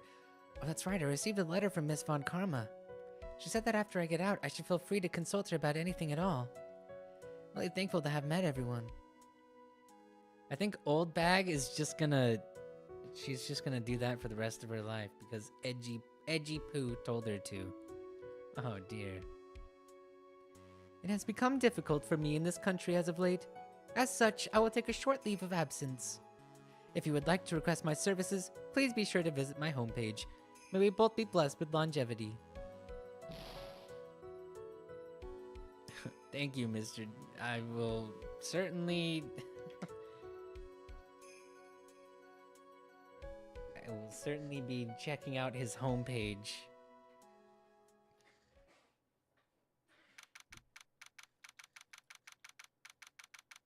International Departures, Gate 12. Where are you going, Francesca? How did you know I was here? With this? That's... I heard you were planting things on a certain person. Things like tracking devices in his coat, for example. That's just like you. I only planted it there because he was always wearing it. This filthy drab coat of his. I don't know how it ended up in my luggage, but it's going in the trash, I promise you that. Oh, that's right. Speaking of that man, he told me something very interesting. When I ran off with the things from the killer's hideout, I was sure I took 4 things in total, sir. 4 things? It seems he put the last one in his coat pocket. He put it in here? It doesn't matter anymore. The case is already over. What are you gonna do now? That's none of your concern. Are you running away? Shut up. You don't understand a thing. You can't possibly understand what it means to be Manfred von Karma's daughter. Francesca. So many expectations from everyone around me. Expectations I must fulfill. I'm expected to win no matter what. And failure? Such a thing is not an option for me. My father was a genius, there's no doubt about that. But me, I'm no genius. I've always known that. But I had to be one. I had to. You may not be a genius like your father, but you are a prosecutor. You have been and always will be. No, I'm not. Not anymore. I've even thrown my whip away. Speaking of that, Wright gave me this to hold on to. Right. You knew something like this would happen, didn't you? I did? I'm going to say this again. We prosecutors do not fight for personal honor or pride. I hope you will think deeply about what you should be striking down with that whip. Does she need a whip to be a prosecutor? Like, is that part of the requirements? You started crying? Yeah, she has to live up to so much. There's a lot of pressure on her. You haven't changed a bit. You've always left me alone and walked on ahead without me. Miles Edgeworth, I've always hated you. And then, finally, my chance to take my revenge on you arrived. If I could win against that man, if I could make Phoenix Wright bow down in defeat, then this girl you left behind would have risen higher than you. That was supposed to be my revenge. So bow down. I see. You know, I can't do it. I can't change who I am. I can't throw away everything I've been until today. I believe you can, just like how Adrian Andrews did. Adrian Andrews? You were going to use her during the trial, right? But you were dependent on your father by using his tactics, isn't that right? Today, you chased after me, after I had left you behind all these years. And that's why we're standing here now, side by side. But I have no intention of stopping. If you say you're gonna quit your walk down the prosecutor's path, then this is where we part ways, Francesca von Karma. Oh. I am Francesca von Karma. Don't think I'm gonna walk in your shadow forever. Our battle begins now, so you'd better prepare yourself, Miles Edgeworth.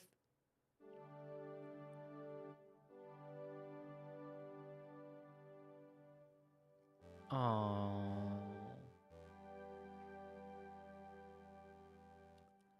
Phoenix Wright. One day, someday, I'm sure we'll meet again in battle. Oh, this is Francesca. Until then, this last piece of evidence that never made it to you. I'll take good care of this fourth piece, so I can give it to you when at last we meet again.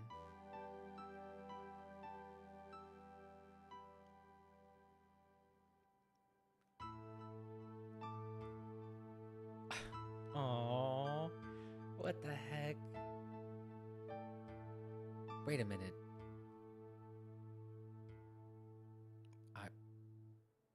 Nick gets a calling card, but isn't that like Nick is Shelly the killer? Maya, what the heck? Maya. It's beautiful. It's fine. Okay. Wow. Well, we did it. Thank you all for hanging out with me. I had fun with this game.